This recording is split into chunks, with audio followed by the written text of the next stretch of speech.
भर्गो देवस्य धीमहि धियो यो नः प्रचोदयात्।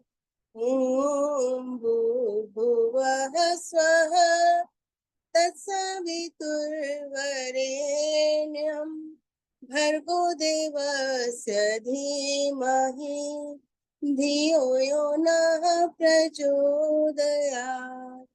ॐ भूर्भुवः स्वः तत्सवितुर्वरेण्यं भर्गो देवस्य धीमहि धियो यो नः प्रचोदयात्। ओमकार प्रभु तेरा नाम, गुण गावे संसार तमाम। प्राण स्वरूप प्राणों से प्यारा, दूर दुखों के करने हारा। सुख स्वरूप सुखों के दाता, अंत न कोई तुम्हारा पाता। सारे जग को पैदा करता, सबसे उत्तम पाप का हरता।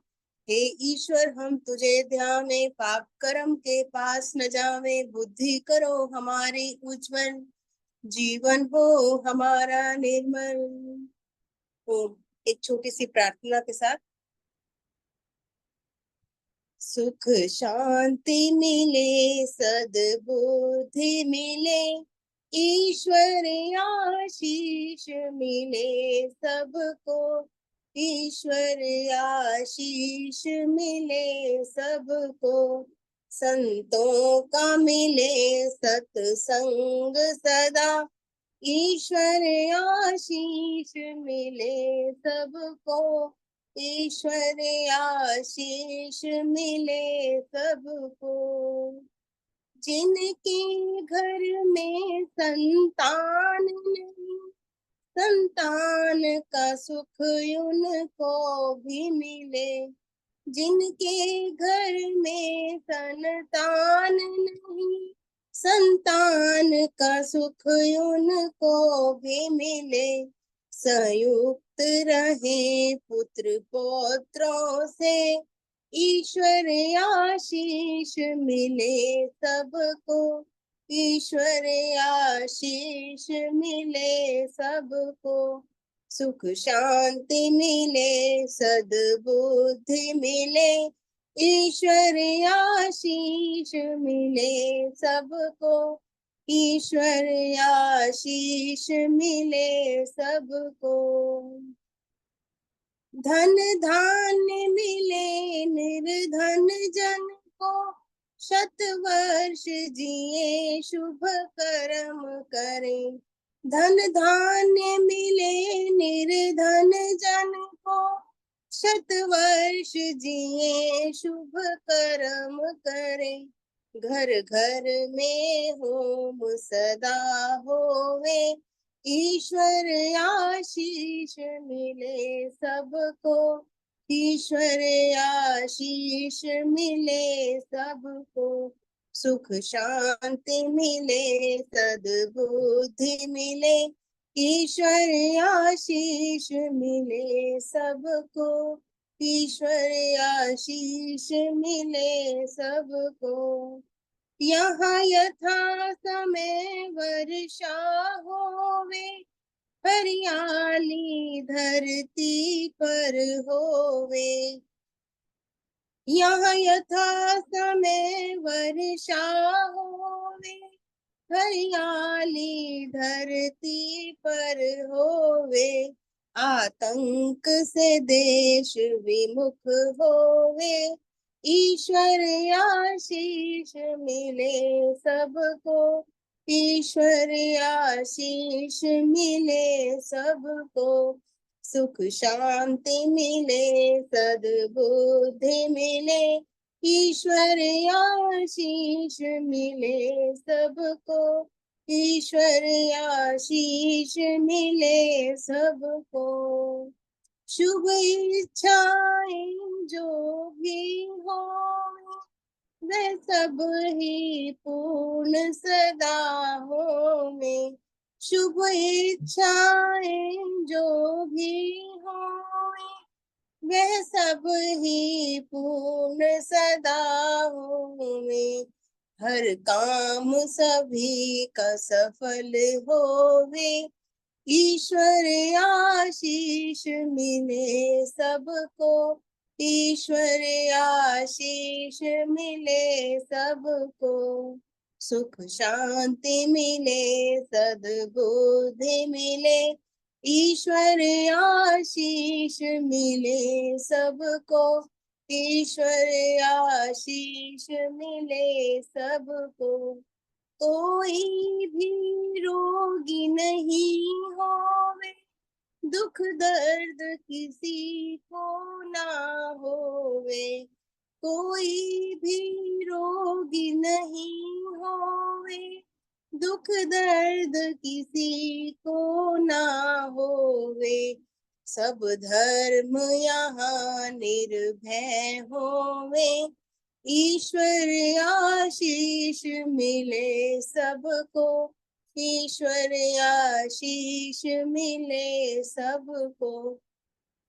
सुख शांति मिले, सद्बुद्धि मिले, ईश्वर आशीष मिले सबको, ईश्वर आशीष मिले सबको। संतों का मिले सत्संग सदा, ईश्वर आशीष मिले सबको, ईश्वर आशीष मिले सबको। आगे का मंच मैं आदरणीय जितेंद्र जी को सौंपती हूँ। बहुत बहुत धन्यवाद आदरणीय आशा जी। बहुत सुंदर गायत्री मंत्र के उच्चारण के साथ आज के कार्यक्रम को एक सुंदर प्रार्थना के साथ आपने प्रारंभ कराया। परमपिता परमात्मा से हमने प्रार्थना की है, ईश्वर सभी सुखी हों, सबको सुंदर वातावरण मिले, सभी के घर में खुशियां हो, सुख हो, समृद्धि हो। सर्वे भवन्तु सुखिनः, सर्वे सन्तु निरामया, सर्वे भद्राणि पश्यन्तु, मा कश्चित् दुःख भाग् भवेत्। आप सभी का स्वागत और धन्यवाद इस कार्यक्रम के साथ में जुड़ने के लिए। आर्य केंद्रीय सभा नगर निगम क्षेत्र फरीदाबाद का यह साप्ताहिक सत्संग प्रत्येक शुक्रवार शाम 4 बजे से 5:30 बजे तक होता है। आप सभी इसके साथ नियमित रूप से जुड़े हुए हैं। आप सभी का ज्वाइन करने के लिए पुनः बहुत बहुत धन्यवाद, हार्दिक अभिनंदन, स्वागत। आइए भजनों की श्रृंखला को आगे बढ़ाएं और उसके पश्चात आज आदरणीय दर्शनाचार्य विमलेश बंसल जी का सुंदर उद्बोधन हमें सुनने के लिए मिलेगा। तो आप सभी इस कार्यक्रम के साथ में जुड़े रहेंगे। मेरी प्रार्थना आदरणीय शशि कोहली जी से, कृपया आए, अपना भजन रखें, अपना माइक ऑन कर लें शशि कोहली जी, और इसके बाद में ललिता तनेजा जी कृपया तैयार रहेंगे।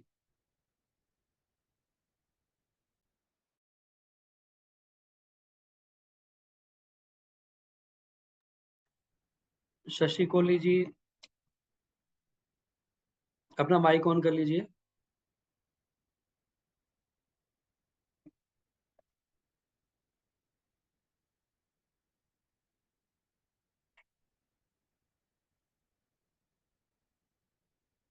शशि कोहली जी माइक ऑन कर लीजिए।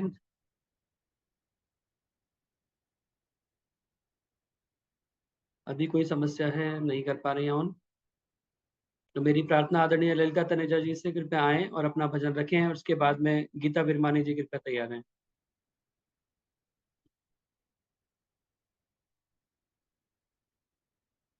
ललिता तनेजा जी कृपया अपना माइक ऑन कर लीजिए।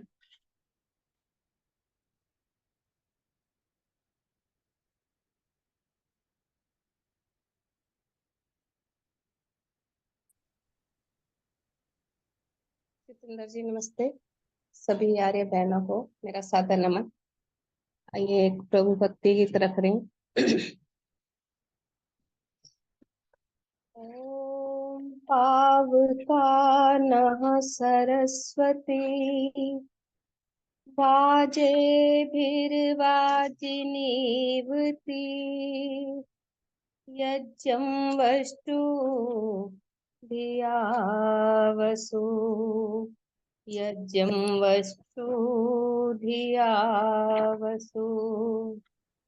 अयि वेद माता, अयि वेद माता, अयि जग जननी, अयि वेद माता, ऐ जग जननी जीवन को मेरे उज्जवल बनाना, जीवन को मेरे उज्जवल बनाना। ऐ वेद माता तेरा नाम सुखदा, तेरा नाम वरदा, तेरा नाम सुखदा, तेरा नाम वरदा, तेरा नाम सुखदा, तेरा नाम वरदा। तुझे पाव मानी कहते हैं ज्ञानी, तुझे पाव मानी कहते हैं ज्ञानी। तुम्ही सरस्वती हो, तुम्ही सरस्वती हो, तुझी से मति है, तुम्ही सरस्वती हो, तुझी से मति है।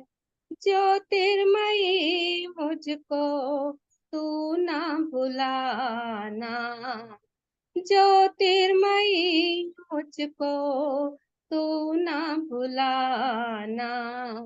ऐ वेद माता, ऐ ज्ञान जननी, ऐ वेद माता। तेरी सच्ची पूजा है तुझको समझना, तेरी सच्ची पूजा है तुझको समझना, तेरी सच्ची पूजा है तुझको समझना, तुझको समझना, अनुसरण करना, तुझको समझना, अनुसरण करना। तुझको मैं समझूं, तुझको मैं समझूं, तुझको मैं जानूं, तुझको मैं समझूं, तुझको मैं जानूं। मुझे ज्ञान मेधा से उन्नत कराना, मुझे ज्ञान मेधा से उन्नत कराना। ऐ वेद माता, ऐ जग जननी, ऐ वेद माता, ऐ जग जननी। जीवन को मेरे उज्जवल बनाना, जीवन को मेरे उज्जवल बनाना। ऐ वेद माता, ऐ वेद माता, ऐ वेद माता। धन्यवाद जितेंद्र जी समय देने के लिए। बहुत बहुत जितेंद्र जी धन्यवाद। मैं द्वारा शुरू करूं क्या? डिस्कनेक्ट हो गया था। अच्छा अभी रुकिए। बहुत बहुत धन्यवाद ललिता तनेजा जी, बहुत सुंदर प्रार्थना आपने बोली। जीवन को मेरे उज्जवल बनाना, परमपिता परमात्मा से, वेद माता से यही प्रार्थना की कि मेरा जीवन उज्जवल बने और किसी प्रकार का दोष जीवन के अंदर रह ना पाए। बहुत सुंदर प्रार्थना, बहुत सुंदर शब्दों में और बहुत सुंदर स्वर में आपने बोली। बहुत बहुत धन्यवाद। आदरणीय शशि जी अपना गीत रखें, उसके बाद गीता विरमानी जी। हाँ, जन्म जन्म की पूंजी पाई, जन्म जन्म की पूंजी पाई, जग में सभी खोवायो पायो जी मैं तो राम रतन धन पायो पायो जी मैं तो राम रतन धन पायो। खर्च न ले कोई चोर न लेवे, खर्च न कोई चोर न लेवे, दिन दिन बढ़त सुहायो पायो जी मैंने राम रतन धन पायो पायो जी मैंने राम रतन धन पायो मीरा के प्रभु गिरधर नागर मीरा के प्रभु गिरधर नागर हरख हरख जस गायो पायो जी मैंने राम रतन धन पायो पायो जी मैंने राम पायो। धन्यवाद जी। बहुत बहुत धन्यवाद शशि कोहली जी।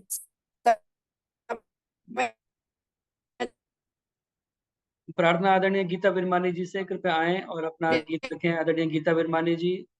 और इसके बाद में सविता सचदेवा जी कृपया तैयार हैं। जी, सबको मेरी सादर नमस्ते। मैं मन के ऊपर ही एक भजन बोल रही हूँ। मेरी आवाज आ रही है ना? हाँ जी। ओ मन उड़ान कर चले निज धाम देख आए आत्मा के विमल सर से दो घूंट भर लाए निज धाम देख आए ऋषियों की मीन चख कर तब तक इधर मरेगा ऋषियों की मीन चख कर तब तक इधर मरेगा वक ध्यान त्याग दे तू आहंस रूप पाए निज धाम देख आए ओ मन उड़ान कर चल निज धाम देख आए ये काम क्रोध आदि तेरे हैं गूढ़ वैरी ये काम क्रोध आदि तेरे हैं गूढ़ वैरी उनका स्वरूप क्या है प्यारे तुझे बताए निज धाम देख आए ओ मन उड़ान कर चल निज धाम देख आए आशा विराट चिंता कृष्णा है क्रूर सखियां आशा विराट चिंता कृष्णा है क्रूर सखियां मृद जाल डाल डाल कर बैठी तुझे रिझाए निज धाम देख आए ओ मन उड़ान कर चल निज धाम देख आए जीवन मरण के झूले पर क्यों मस्त डोलता है जीवन मरण के झूले पर क्यों मस्त डोलता है रहता अशांत चंचल कैसे कहो मनाए निज धाम देख आए ओ मन उड़ान कर चल निज धाम देख आए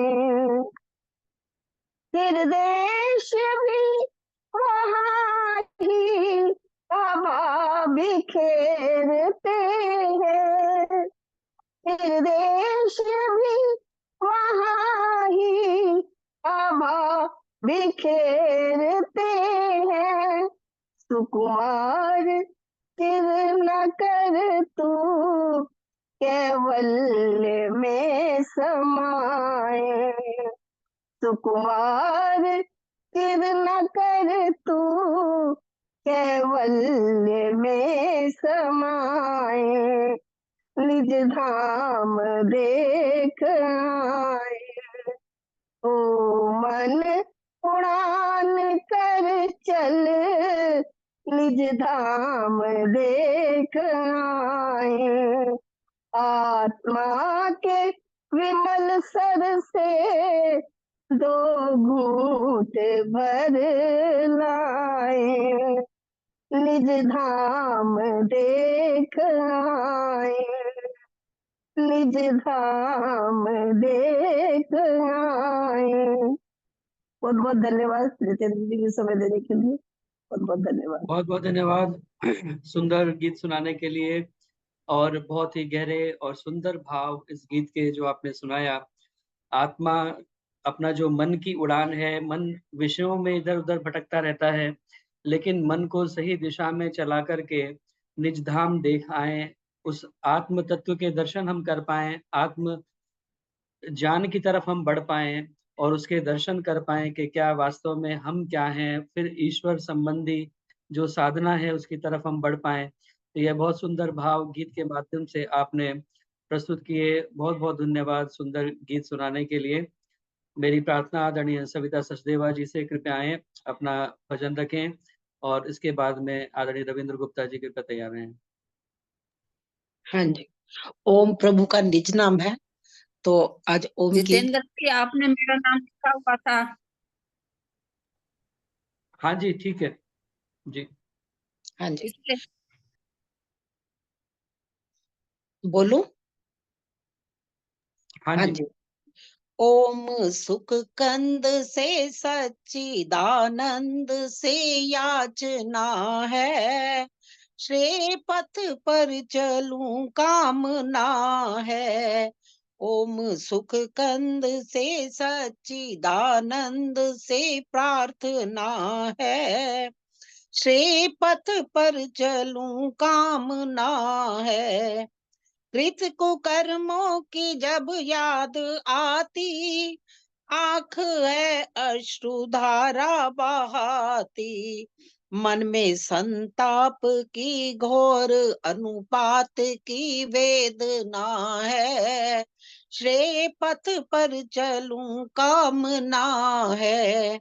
ओम सुख कंद से सच्चिदानंद से याचना है, श्रेय पथ पर चलूं कामना है। पाया नर तन पर ना साधना की, पाया नर तन पर ना साधना की, कुछ भी ना ईश आराधना की। मन में तृष्णा भरी काम मद मोह मद लोभ की वासना है, श्रेय पथ पर चलूं याचना है। ओम सुख कंद से सच्चिदानंद से याचना है, श्रेय पथ पर चलूं कामना है। भक्त जन की सुनो करुण कविता, विश्व दुरितों की हे देव सविता। दूर कर दीजिए भद्र भर दीजिए भावना है, श्रेय पथ पर चलूं कामना है। ओम सुख कंद से सच्चिदानंद से याचना है, श्रेय पथ पर चलूं कामना है। स्वस्ति पंथा मनुचरिम सूर्य, सूर्य चंद्र के तुल्य है भगवन। स्वस्ति पंथा मनुचरेन मघवन, सूरज चंद्र के तुल्य भगवन, दान दूं ज्ञान लूं अगंता बन रहूं प्रार्थना है। श्रेय पथ पर चलूं कामना है, ओम सुख कंद से सच्चिदानंद से याचना है।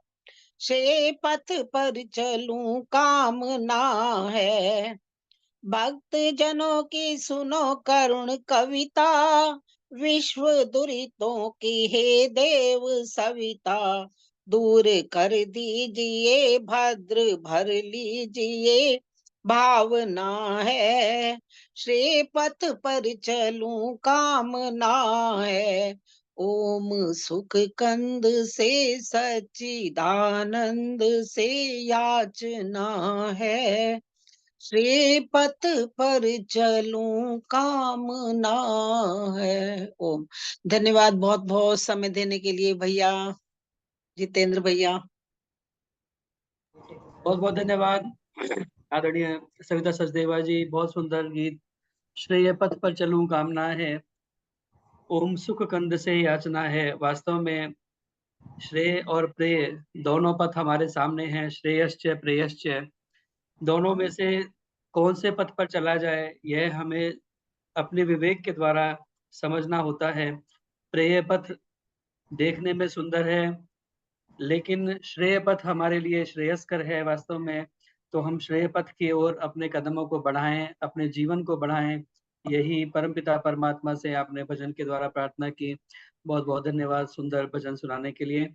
मेरी प्रार्थना आदरणीय रविंद्र गुप्ता जी से वो अपना भजन रखें और उसके बाद में कमलाहंस जी तैयार हैं। सभी आर्यजनों को मेरा नमन। आइए एक छोटा सा वैदिक भजन। क्यों भूलता ओ बंदे तू ओम नाम गाले रे, तू ओम नाम गाले जीवन सफल बना ले। क्यों भूलता ओ बंदे तू ओम नाम गाले रे, तू ओम नाम गाले जीवन सफल बना ले।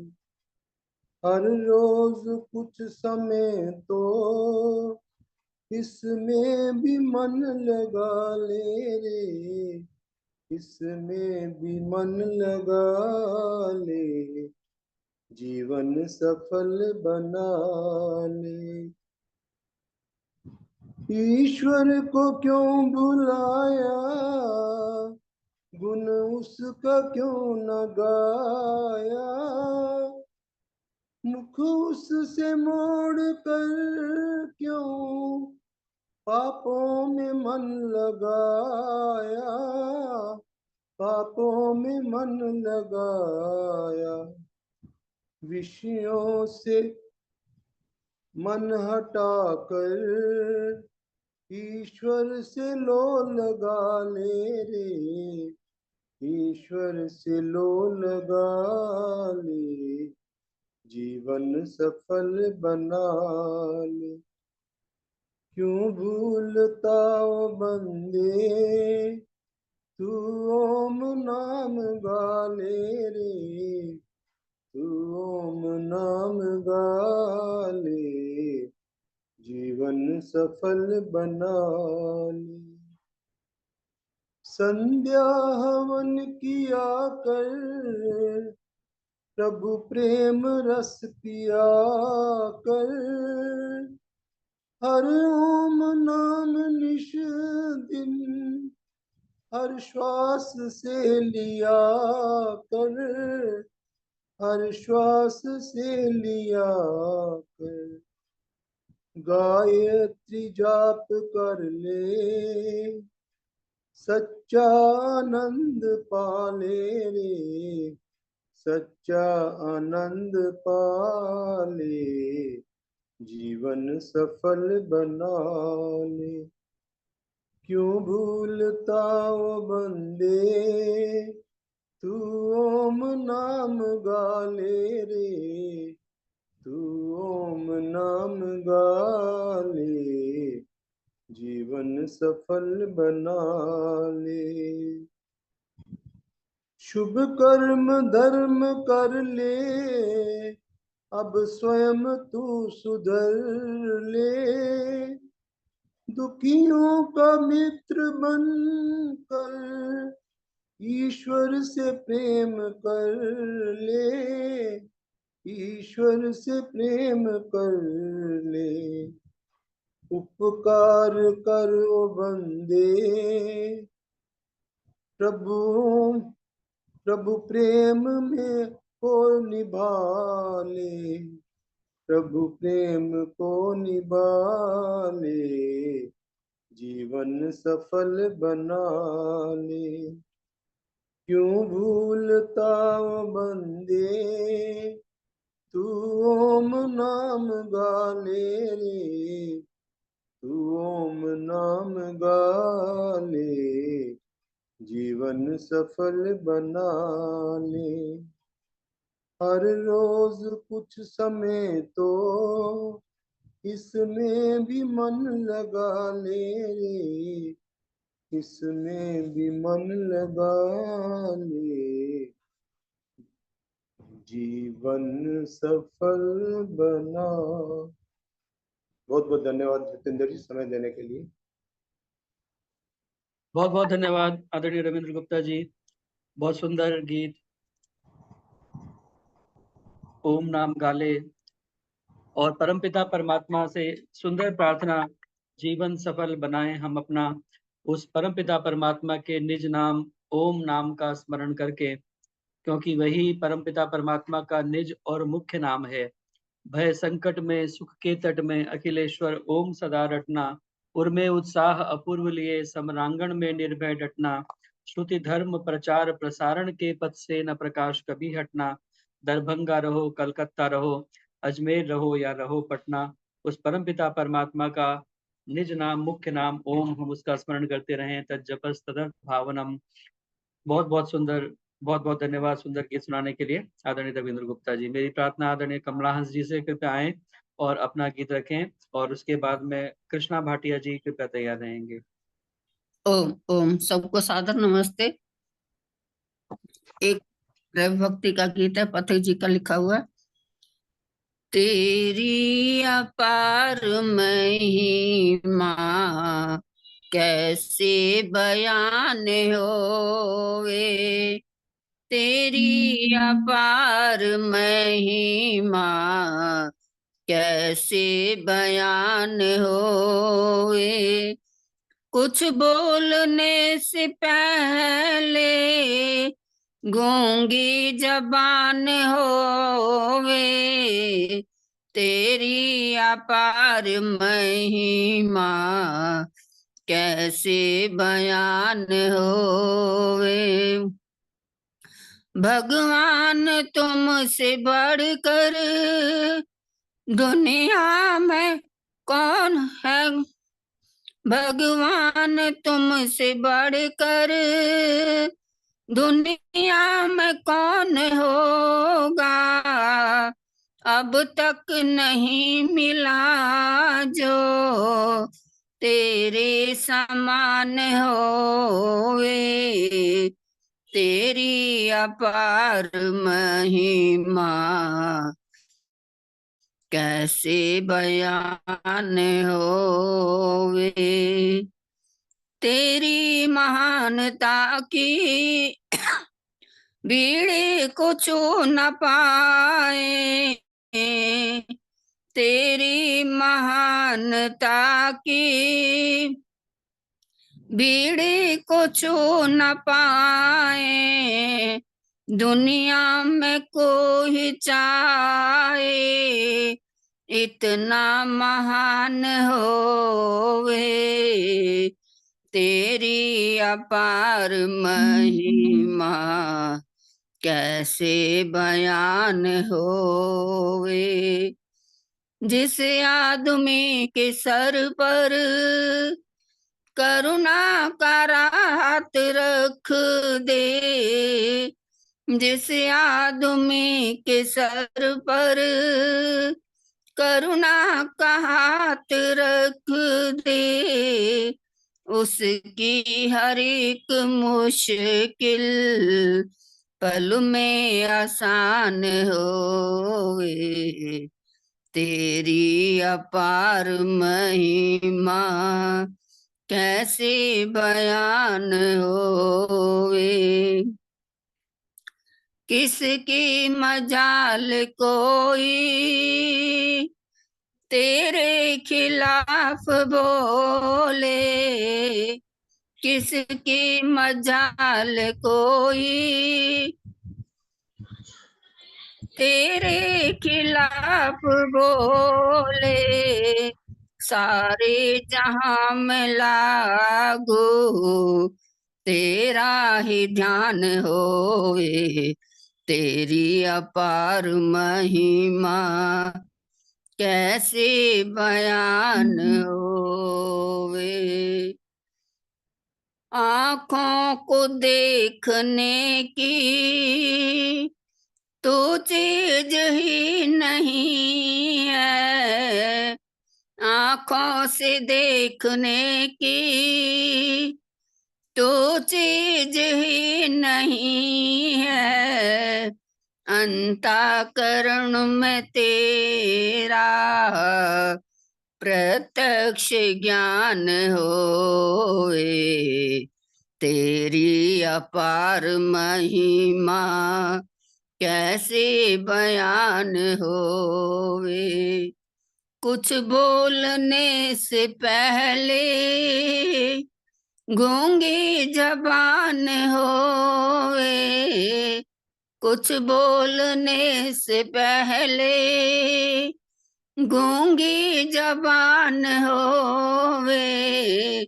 तेरी अपार महिमा कैसे बयान होवे।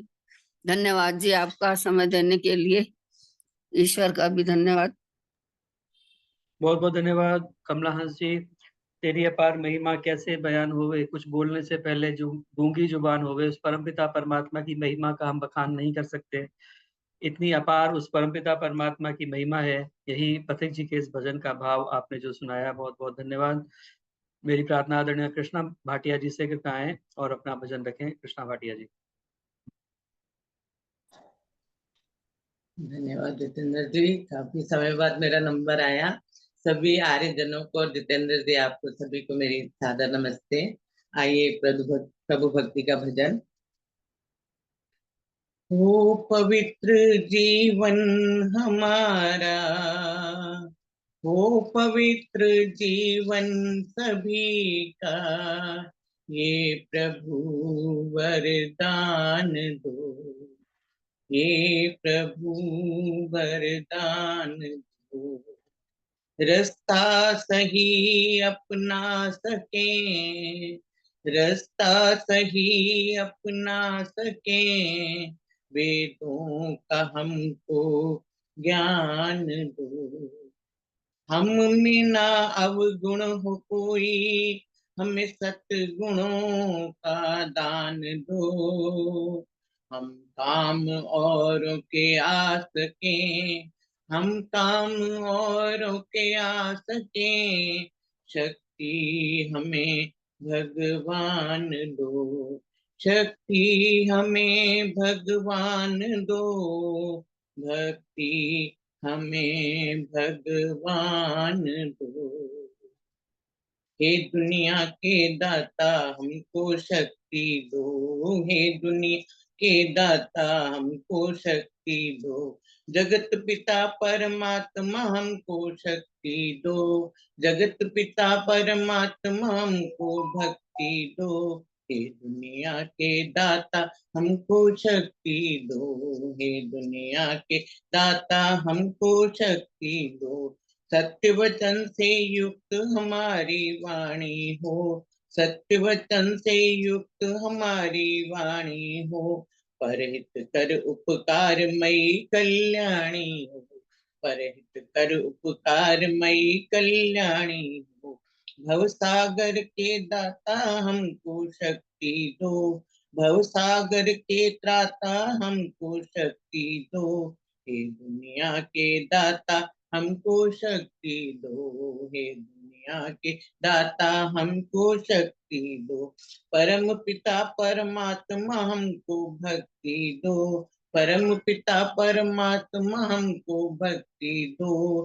हे दुनिया के दाता हमको शक्ति दो, परम पिता परमात्मा हमको भक्ति दो। मन में शिव संकल्प सभी ने धारे हों, ज्ञान से रोशन अंतःकरण हमारे हों। मन में शिव संकल्प सभी ने धारे हों, ज्ञान से रोशन अंतःकरण हमारे हों। त्रैलोकी के दाता हमको शक्ति दो, त्रैलोकी के दाता हमको शक्ति दो। जगत पिता परमात्मा हमको भक्ति दो, जगत पिता परमात्मा को भक्ति दो। हे दुनिया के दाता हमको शक्ति दो, हे दुनिया के दाता हमको शक्ति दो। हर जिभ्या पर केवल नाम तुम्हारा हो, हर जिभ्या पर केवल नाम तुम्हारा हो। तेरा दर्शन पाना लक्ष्य हमारा हो, तेरा दर्शन पाना लक्ष्य हमारा हो। रहे तुम्ही से नाता हमको शक्ति दो, रहे तुम्ही से नाता हमको भक्ति दो। हे दुनिया के दाता हमको शक्ति दो, जगत पिता परमात्मा हमको भक्ति दो। हम संकट की घड़ियों में ना घबराएं, हम संकट की घड़ियों में ना घबराएं। धर्म कर्म को छोड़ अधर्म ना कमाए, धर्म कर्म को छोड़ अधर्म ना कमाए। यही पथिक है मांगे हमको शक्ति दो, यही पथिक है मांगे हमको भक्ति दो। हे दुनिया के दाता हमको शक्ति दो, हे दुनिया के दाता हमको भक्ति दो। परम पिता परमात्मा हमको शक्ति दो, परम पिता परमात्मा हमको शक्ति दो। परम पिता परमात्मा हमको भक्ति दो, परम पिता परमात्मा हमको भक्ति दो। हे दुनिया के दाता हमको शक्ति दो। धन्यवाद जितेंद्र जी, समय देने के लिए आपका बहुत बहुत धन्यवाद। बहुत बहुत धन्यवाद आदरणीय कृष्णा भाटिया जी। लंबे समय से आपका भजन नहीं हुआ था, इसलिए मुझे याद आया कि आप बैठे हुए हैं, तो आपका भजन सुना जाए। बहुत बहुत धन्यवाद सुंदर गीत सुनाने के लिए। आइए अब भजनों की श्रृंखला को हमें विराम देना होगा, क्योंकि समय बहुत ज्यादा हो चुका है और आज आदरणीय दर्शनाचार्य विमलेश बंसल जी का उद्बोधन हम विशेष रूप से सुनेंगे। तो आप सभी का एक बार पुनः धन्यवाद इस कार्यक्रम में उपस्थित होने के लिए। आज आदरणीय भाई विकास भाटिया जी भी उपस्थित हैं, उनका भी धन्यवाद कार्यक्रम में उपस्थित होने के लिए। और भी बहुत सारे गणमान्य लोग जुड़े हुए हैं, प्रोफेसर JC आर्य जी बेंगलोर से जुड़े हुए हैं, और बहुत सारी माताएं और बहनें हमारी जुड़ी हुई है। अगर मैं नाम लूंगा तो उस समय उसमें नष्ट होगा। तो आइए, आप सभी का बहुत बहुत धन्यवाद, स्वागत, अभिनंदन इस कार्यक्रम के साथ जुड़ने के लिए। यह कार्यक्रम फेसबुक पर भी लाइव चल रहा है, आप वहां जाकर के कार्यक्रम को देख सकते हैं। बाद में भी इस कार्यक्रम को फेसबुक पर देखा जा सकता है। अधिक से अधिक वहां जाकर के प्रयास करें, लाइक करें, कमेंट करें, शेयर करें, ताकि और लोगों को भी यह कार्यक्रम पहुंच सके। और जो लोग फेसबुक के माध्यम से जुड़े हैं उनका भी बहुत बहुत स्वागत और धन्यवाद। जतेंद्र जी जतेंद्र जी नमस्ते। मैं हाँ, आपको नमस्ते। कह रही हूँ, मेरी आज डॉटर इन लॉ बेटे का मैरिज एनिवर्सरी है जी बेटे की, तो कोई भजन वजन गा देना और डोनेशन कैसे भेजना है वो अकाउंट नंबर दे देना। जी जी। अच्छा सा भजन गवा देना कोई अब भजनों की आशीर्वाद का। श्रृंखला समाप्त हो चुकी है, तब आपने ये बात बताई है। अब आशीर्वाद प्रवचन का समय है, तो उसके आशीर्वाद के बाद देने बाद जाती है ना ब्रह्मा हाँ, बाद में हम आशीर्वाद देंगे जी। निश्चित रूप से। तो आइए सूचना मैं आपको दे दूं, आर्य समाज सेक्टर 7 फरीदाबाद के तत्वावधान में यह 3 दिवसीय बहुत सुंदर कार्यक्रम चल रहा है। 18 से 20 अप्रैल कल से प्रारंभ हुआ और कल इसका समापन होगा। आदरणीय आचार्य विष्णु मित्र वेदार्थी जी बिजनौर से इसमें पधारे हुए हैं, जिनका विशेष रूप से प्रवचन हमें सुनने के लिए वहां पर मिलेगा। तो जो लोग जा सकते हैं, प्रातः 7:30 से 9:30 बजे और सायं 7:30 से 9:30 बजे 2 सभाएं हैं। आज रात्रिकालीन सभा और कल की सुबह शाम की सभा, केवल इतना ही कार्यक्रम यह बचा हुआ है। तो जो लोग जा सकें अधिक से अधिक संख्या में वहां पहुंच करके इस कार्यक्रम का लाभ उठाएं। और जैसा कि आपको मैंने पूर्व में भी सूचना दी थी कि अपना जो सरल सेवा साधना सदन बन रहा है, उसका शिलान्यास समारोह 27 अप्रैल शनिवार को है। तो इसमें भी अधिक से अधिक संख्या में आप पहुंचने का प्रयास करेंगे। प्रातः 8:30 से 10 बजे तक यज्ञ होगा। 10 से 11:30 बजे तक भजनोपदेश आदरणीय आचार्य कुलदीप जी बिजनौर से। 11:30 बजे से फिर शिलान्यास, स्वागत और प्रकल्प का परिचय इत्यादि चलेगा। तो अधिक से अधिक संख्या में आप पहुंचेंगे। उसके बाद प्रीति भोज का आयोजन 12:30-1 बजे के लगभग होगा। बहुत सारे विद्वान, मनीषी और अपने अपने क्षेत्र के अच्छे कार्य करने वाले लोग, विभिन्न धार्मिक और सामाजिक संस्थाओं के लोग इस कार्यक्रम के साथ में जुड़ेंगे और वहां उपस्थित होंगे। तो उनका सानिध्य हमें प्राप्त होगा। आदरणीय श्रीमान आलोक जी, जो अंतर्राष्ट्रीय अध्यक्ष हैं विश्व हिंदू परिषद के, वो इसके मुख्य अतिथि होंगे। राष्ट्रीय स्वयंसेवक संघ के पूरे हरियाणा के जो प्रांत संघ चालक हैं, आदरणीय प्रताप सिंह जी विशिष्ट अतिथि होंगे। और भी बहुत सारे गणमान्य लोग इसमें उपस्थित होंगे। भाई अवनीश जी जयपुर से विशेष रूप से इस कार्यक्रम के लिए पधार रहे हैं। आदरणीय दर्शनाचार्य विमलेश बंसल जी का आशीर्वाद भी हमें प्राप्त होगा, उनका सानिध्य भी मिलेगा। तो अधिक से अधिक संख्या में आप पहुंचने का मन बनाएं। और कार्यक्रम की सूचना आपको व्हाट्सएप के माध्यम से भी दे दी गई है। कारण के अंदर लोकेशन को स्कैन करने की व्यवस्था है। आप लोकेशन को स्कैन कर सकते हैं, और जो इसको नहीं कर पा रहे हैं तो मैं प्रयास करूंगा कि आपको व्हाट्सएप के ऊपर जो लोकेशन है वो गूगल मैप के माध्यम से वैसे भी भेज दी जाए। तो आप इस कार्यक्रम में अधिक से अधिक पहुंच करके अपना आशीर्वाद प्रदान करें। आइए, मैं स्वागत करना चाहता हूं हमारे मध्य में बहुत ही बहुमुखी प्रतिभा संपन्न आदरणीय दर्शनाचार्य विमलेश बंसल जी उपस्थित हैं। और उनका उद्बोधन आज विशेष रूप से हम सुनेंगे, प्रकृति का सुख कैसा। इस विषय के ऊपर आज वो हमारा मार्गदर्शन करेंगी। मेरी उनसे प्रार्थना, कृपया आएं और इस विषय के माध्यम से हम सभी का मार्गदर्शन करें। आदरणीय दर्शनाचार्य विमलेश बंसल जी। सभी को नमस्ते। और अभी जो माता कह के गई हैं उनके लिए मैं एक गीत बोल देती हूँ, क्योंकि हम चाहते हैं हमारे मंच से कोई निराश ना हो जाए। जी। तो सुखी रहे नव जोड़ी, बगिया खिले सदा, कृपा रहे ईश्वर की, खुशियां मिले सदा। दोनों बच्चों को खूब खूब शुभाशीष। एक दूजे का हो आदर, नहीं करे किसी का निरादर, नहीं करे किसी का निरादर। सद्गुणों की ओढ़े चादर, निश दिन हो नमस्ते सादर, अखियां मिले सदा, कृपा रहे ईश्वर की, खुशियां मिले सदा। माता जी दोनों बच्चों को मेरा शुभाशीष ये पहुंचा देना। जीवन हो सुंदर सादा, तोड़े न किसी का वादा, तोड़े न किसी का वादा। हो सच्चे जीवन साथी, बन रथी रखे मर्यादा, बत्तियां खिले सदा, कृपा रहे ईश्वर की, खुशियां मिले सदा। सुखी रहे प्रिय जोड़ी, बगिया खिले सदा, कृपा रहे ईश्वर की, खुशियां मिले सदा। और कैसा जीवन हो? जीवन हो सुंदर सादा, तोड़े न किसी का वादा, तोड़े न किसी का वादा। हो सच्चे जीवन साथी, बन रथी रखे मर्यादा, बत्तियां खिले सदा, कृपा रहे ईश्वर की, खुशियां मिले सदा, सुखी रहे प्रिय जोड़ी, बगिया खिले सदा। कृपा रहे ईश्वर की, खुशियां मिले सदा।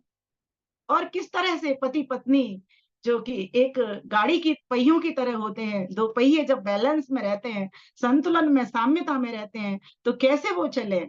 एक चाल सुताल ढाल हो, एक रूप हो माला माल हो, एक रूप हो माला माल हो, सेवा शुश्रूषा सतपथ, ईश्वर भक्ति विशाल हो, मतियां मिले सदा। कृपा रहे ईश्वर की, खुशियां मिले सदा, सुखी रहे प्रिय जोड़ी, बगिया खिले सदा। कृपा रहे ईश्वर की, खुशियां मिले सदा। अब ईश्वर से प्रार्थना करते हैं उस जोड़ी के लिए। हो विमल दया प्रभु भारी, जोड़ी रहे अमर तुम्हारी, जोड़ी रहे अमर तुम्हारी। रहती घर में कुल किलकारी, महके सुंदर फुलवारी, चकिया चले सदा, कभी अन्न धन की कोई कमी ना आए। कृपा रहे ईश्वर की, खुशियां मिले सदा, सुखी रहे नव जोड़ी, बगिया खिले सदा। कृपा रहे ईश्वर की, खुशियां मिले सदा, खुशियां मिले सदा, अखियां मिले सदा, बतियां खिले सदा, चखिया चले सदा, मतियां मिले सदा। बच्चों को बहुत बहुत आशीर्वाद और पूरे परिवार को बधाई।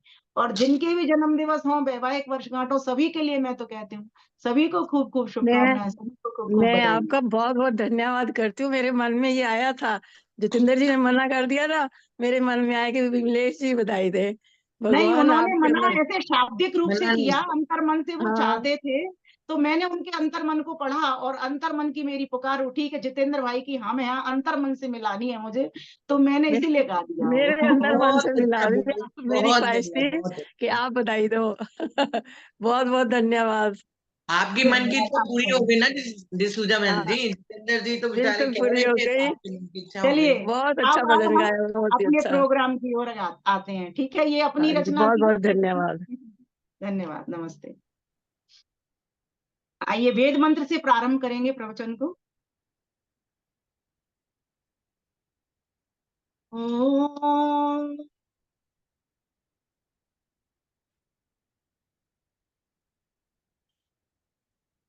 नमस्ते अस्तु आयते, नमो अस्तु परायते, नमस्ते प्राणतिष्ठत, आसीनायोतते नमः, आसीनायोतते नमः। ॐ शन्नो मित्रः शं वरुणः, शन्नो भवत्वर्यमा, शन्न इन्द्रो बृहस्पतिः, शन्नो विष्णुरुक्रम। ॐ नमो ब्रह्मणे नमस्ते वायो, त्वमेव प्रत्यक्षं ब्रह्मासि, त्वामेव प्रत्यक्षं ब्रह्म वदिष्यामि, ऋतं वदिष्यामि, सत्यं वदिष्यामि, तन्मावतु तद्वक्तारमवतु, अवतु माम् अवतु वक्तारम्, अवतु माम् अवतु वक्तारम्। ॐ शांति शांति शांति। आर्य केंद्रीय सभा फरीदाबाद से चल रहा ये बहुत ही सुंदर, दिव्य, भव्य, पवित्र कार्यक्रम कि इसी आर्य केंद्रीय सभा के प्रचार मंत्री श्री जितेंद्र जी सरल द्वारा बहुत ही सुंदरता से, बुद्धिमत्ता से और अनुशासन में रह करके यह कुशल संचालन, संयोजन और कार्यक्रम चल रहा है। उनको तो नमन है ही, और आशीर्वाद भी है और साधुवाद भी है, लेकिन साथ ही साथ यहाँ पर जुड़े हुए जितने भी माताएं बहनों ने भजन गाए उनको भी नमन है, और जो भी देश से, विदेश से, परदेश से श्रोता रूप में प्रबुद्ध जन जुड़े हुए हैं उन सभी को भी मैं अपना हार्दिक नमन, वंदन और अभिनंदन करती हूँ। सभी को सादर सप्रेम नमस्ते कहती हूँ। प्यारे भाइयों बहनों, आइए अब हम अपने विषय पर आते हैं। हमारा विषय है आज का प्रकृति का सुख कैसा। बहुत लोगों के मन में ये जिज्ञासा भी होगी, जानने को, समझने के लिए वो तैयार भी बैठे होंगे कि आखिर प्रकृति का सुख कैसा है। और एक मन में प्रश्न यह भी आ रहा होगा कि ये विषय ऐसा क्यों रखा, हमें क्या करना, प्रकृति का जो सुख है जैसा बना रहे, हमें तो परमात्मा के सुख से लेना देना है। तो एक बात ध्यान करने के लिए योग्य है कि जब तक हम चीज को समझेंगे नहीं तब तक हम उसे छोड़ नहीं सकते। सभी कहते हैं प्रकृति से परमात्मा की ओर बढ़ें, बहुत अच्छी बात है, हमें बढ़ना ही चाहिए, प्रकृति का भी सुख लेना है और परमात्मा का भी लेना है। लेकिन प्रकृति का जो सुख है उससे क्यों हटने की बात हो रही है, उससे क्यों बढ़ने की परमात्मा की ओर बात हो रही है, ये बहुत महत्वपूर्ण है। प्रकृति का सुख तो ऐसे समझना जैसे कि आप बाजार से लेके आए घी, देसी घी, और उस देसी घी में मिला हुआ है डालडा, तो बताइए कौन लोग खाएंगे। तो प्रकृति का जो सुख है वो ऐसा ही है। आप कहोगे ये कैसे, कैसे माने इस बात को? बिल्कुल ऐसे जाने कि आपके घर में बच्चा पैदा हुआ, ठीक, और बच्चा आ गया मंदबुद्धि, आपको खुशी भी हो रही है लेकिन मंदबुद्धि निकल गया बच्चा, तो बस प्रकृति का क्यों? क्योंकि उसका शरीर, उसका मन, उसकी बुद्धि, उसकी इंद्रियां किससे बनी है? ये सब प्रकृति से बनी हुई हैं। दूसरी बात, प्रकृति के सुख को क्यों हम समझना चाह रहे हैं? इसलिए समझना चाह रहे हैं हमको पता लग जाए कि संसार का जो सुख है, जो कुछ प्रकृति से बनी हुई वस्तु हैं, व्यक्ति हैं या पदार्थ हैं, व्यक्ति से मतलब ये जो चोले शरीर के, ये जो शरीर है और ये जो संसार की जितनी भी वस्तुएं हैं वे सभी की सभी प्रकृति से बनी हुई। तीन बातों को हमेशा याद रखो, बिना तीन के संसार नहीं हो सकता। तीन नित्य और अनादि पदार्थ हैं, ईश्वर, जीवात्मा, प्रकृति। बड़े आसानी से आप कह दिया करते हो इस बात। इसको समझने के लिए थोड़ा सा ये समझेंगे, जब प्रकृति समझ में आएगी कि ईश्वर अनादि तत्व है, नित्य तत्व है और सारे संसार का कर्ता है, भोक्ता नहीं। दूसरी बात, जीवात्मा कर्ता भी है, जितनी उसकी सीमा है, अल्पज्यता है, अपूर्णता है उस क्षेत्र तक, और भोक्ता भी है, जो कि भोक्तापन ईश्वर के भीतर नहीं है। तीसरी बात, जो प्रकृति है वह कर्ता नहीं है और भोक्ता भी नहीं है, वो भोग्य पदार्थ को देने वाली है। जैसे भोजन, भोजन किससे बना? प्रकृति से। भोजन किसके लिए है? भोजन के लिए भोजन नहीं है, भोजन व्यक्ति के लिए भोजन है, और बनाने वाला कौन है? रसोईया। जो भी बनाए, माँ बनाए, बहन बनाए, कोई भी बनाए, पिता बनाए, कोई भी बनाए।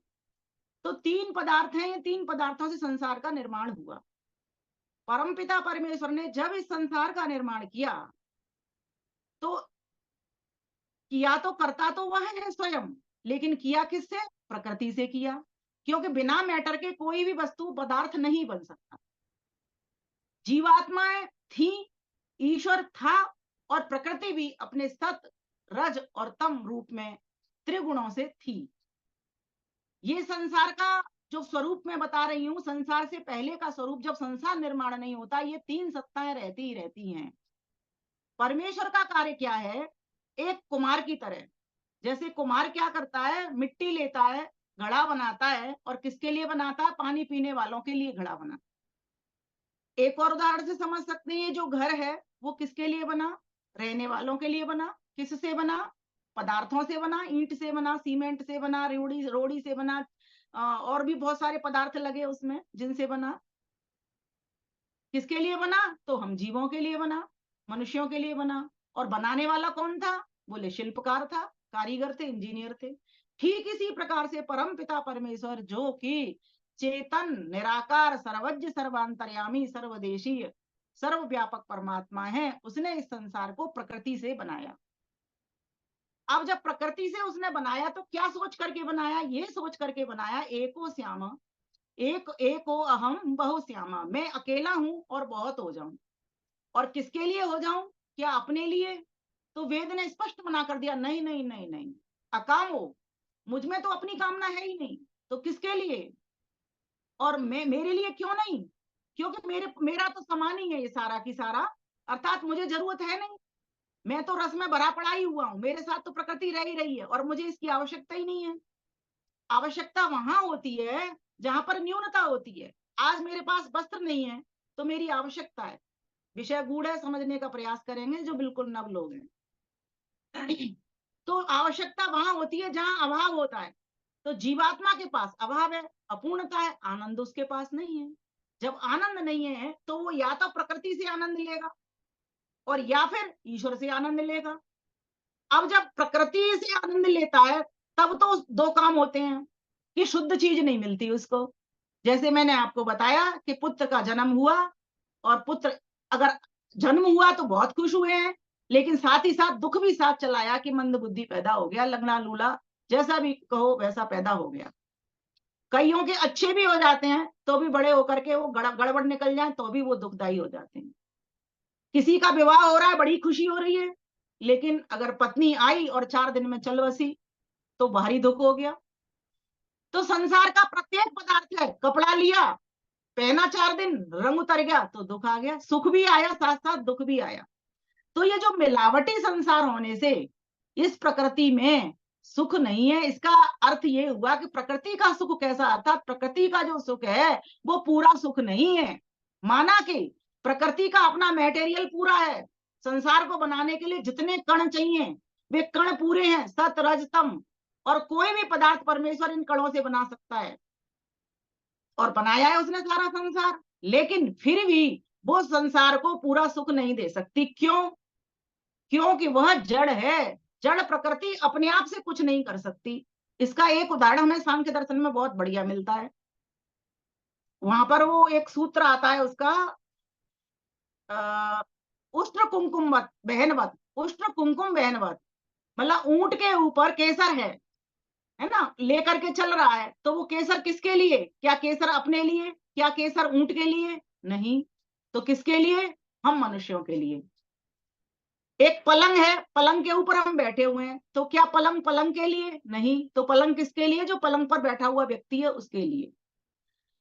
तो पलंग ने कुछ नहीं करना, पलंग का निर्माण भी व्यक्ति करता है, कोई और व्यक्ति करता था जो चारपाई बुनने वाला है, लेकिन पलंग उपभोग की वस्तु है, अर्थात वो करता नहीं है।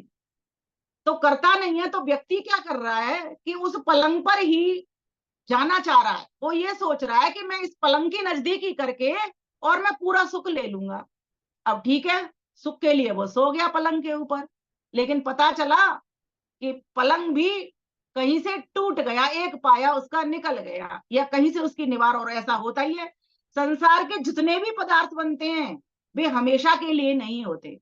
तो प्रकृति का जो सुख है वो हमेशा एक समान नहीं रहेगा, ये पहला पॉइंट नोट करेंगे आप। लेकिन परमात्मा का जो सुख है वो हमेशा एक समान रहेगा, एक रस बना रहे। प्रकृति का जो सुख है वो अनित्य है, वो नित्य नहीं है।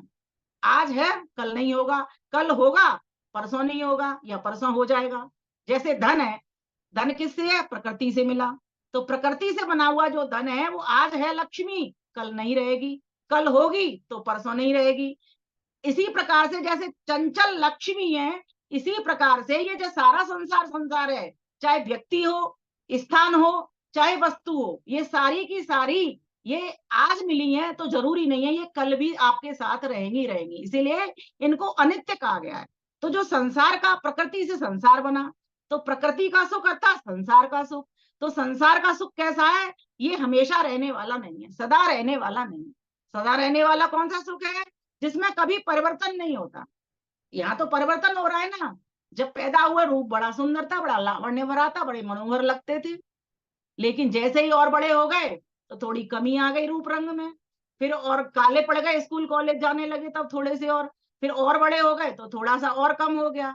फिर और उसके बाद तो बूढ़े ही हो गए, बूढ़े होकर के तो सारा ही खाल सुकड़ गई, खून रक्त रास कहाँ गया वो सारा की सारा। प्रत्येक व्यक्ति 7 वर्ष बाद पूरा की पूरा बदल जाता है, अर्थात 7 वर्ष में वो मर लेता है, ये समझ लीजिए। इसी गाड़ी में वो मरता रहता है, इसी गाड़ी में वो मरता रहता है। बहुत महत्वपूर्ण बात है ये। इसीलिए जहां परिवर्तन होगा ना, वहां पर आपको पूरा पूरा सुख नहीं मिलेगा। बहुत खुश होता है जब व्यक्ति बहुत सुंदर लगता है, रूपवान लगता है, या धनवान होता है जब उसके पास धन होता है, लेकिन जैसे ही धन चला जाता है वैसे ही फिर वो दुखी हो जाता है। तो जो प्रकृति का जो सुख है वो अनित्य है, नित्य नहीं है, हमेशा रहने वाला नहीं है। दूसरी बात, क्षणिक है, और अनित्यता में क्षणिकता में बहुत ज्यादा अंतर नहीं है। कुछ वस्तुएं दीर्घ काल तक सुख देती हैं, कुछ कम समय तक सुख देती हैं। तो प्रकृति के प्रत्येक सुख में ऐसा ही है, कुछ कम समय तक सुख देंगी। पत्नी आई, 20 साल तक उसने खूब सेवा की, 10 साल में पता चला वो तो छोड़ करके ही चली गई, किसी और के संग भाग गई, या फिर उससे वियोग ही हो गया पूरी तरीके से। जब संयोग होगा सुख मिलेगा, जब वियोग होगा तो दुख मिल जाएगा। तो जो प्रकृति का सुख है, जब व्यक्ति इस बात को समझ लेता है तो फिर प्रकृति के सुख को देख करके वो शुद्ध सुख की ओर जाता है। जैसे घी में पता चलेगा ये मिलावटी घी है, भैया मुझे नहीं खाना, मैं तो कहीं भले ही 4 पैसे ज्यादा दे दूंगा, लेकिन मुझे तो शुद्ध देसी घी ही खाना है, और गाय का घी ही खाना है मुझे तो। क्योंकि गाय के घी में वो शक्ति होती है, 100 प्रकार के रोगों को अपने आप ऑटोमेटिक वो खत्म कर देता है। ये बात माताओं, बहनों, भाइयों सबको समझने योग्य है।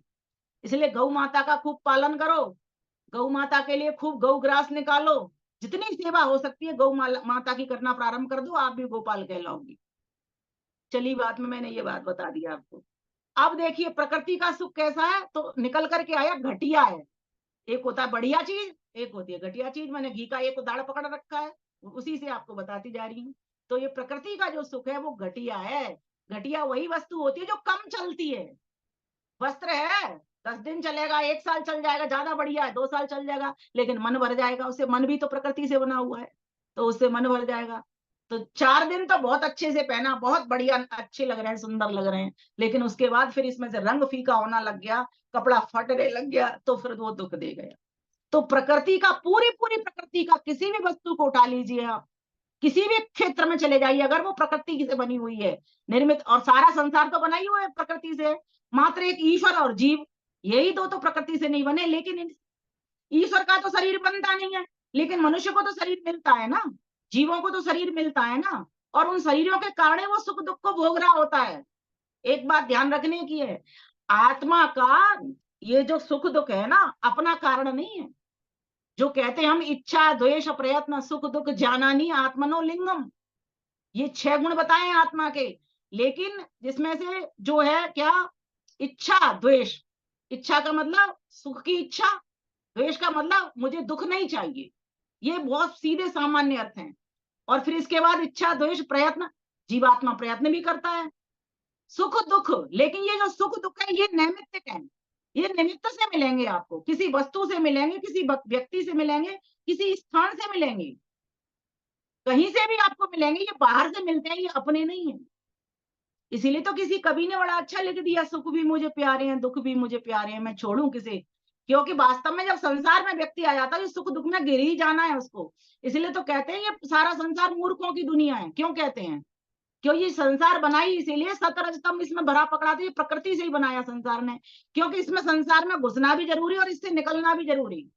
भोग और अपवर्ग के लिए संसार बनाया कि जीवात्माओं को मैं जब शरीर दे दूंगा तो ये भोग भोगेंगे, जो अच्छे कर्म करेंगे, जो मुझे भजेंगे, वे तो मोक्ष को प्राप्त हो जाएंगे, वो अपने क्लेश काट जाएंगे, और जिनके क्लेश पड़े रहेंगे वो बार बार संसार में आते रहेंगे। क्यों किया ऐसा कार्य ईश्वर ने? ईश्वर को क्या पड़ी थी? इसलिए किया, जीवात्मा हमारा सुख चाहता था। क्या सुख चाहता था? ईश्वर हमारा सुख चाहता था। हम जीवात्मा को क्या सुख चाहता था? ये सुख चाहता था कि वैसे तो ये बेहोश पड़े हैं बिना इंद्रियों के, क्योंकि जब हम इंद्रियों के बिना हो जाता है, जब आत्मा इस शरीर को छोड़ जाता है, तो आत्मा के पास तो कोई इंद्रिय होती नहीं, ईश्वर की व्यवस्था में चला जाता है आत्मा। तो वो आत्मा को फिर सुख दुख कुछ भी नहीं होता। लेकिन जब नया शरीर देता है उसके कर्मानुसार परमेश्वर, तो वो सुखी दुखी होता चला जाता है, क्योंकि शरीर से ही सुख दुख मिलते हैं, बिना शरीर के सुख दुख नहीं मिलते। तो ईश्वर ने चाहा कि मैं अपने जीवों को, जो मेरे साथ रहते हैं, जन्म जन्मांतर के साथ ही हैं, इनको सुख पहुंचाऊं। मैं तो सुख से भरा हुआ हूँ, जीवात्मा के सुख से लैस है, आनंद से रहते हैं। तीनों सत्ताओं में देखिए परमात्मा तो आनंद का भंडार है, आनंद स्वरूप है, लेकिन आत्मा के पास आनंद नहीं है। अगर आत्मा के पास आनंद होता तो वो आनंद की खोज नहीं कर रहा होता, आनंद के लिए नहीं बढ़ रहा होता। इसका मतलब क्या है, क्यों नहीं है? क्योंकि आत्मा अल्पज्य है, अपूर्ण है, और अधूरेपन में कभी भी आनंद नहीं है, ज्ञान से रहित है। ये ज्ञान लेता है, ईश्वर से ले या प्रकृति से ले। प्रकृति को देख करके हम ज्ञान लेते हैं ना, क्या लेते हैं? देखते हैं ना कि कोई ना कोई करता है जिसने इतनी सुंदर संसार बना दिया, ये ज्ञान हम लेते हैं। दूसरी बात, एक और ज्ञान क्या लेते हैं हम? ये ज्ञान लेते हैं कि जो प्रकृति है ये जड़ होते हुए भी सुख पहुंचा रही है। नदियां देखो हमें पानी दे रही हैं जबकि जड़ है।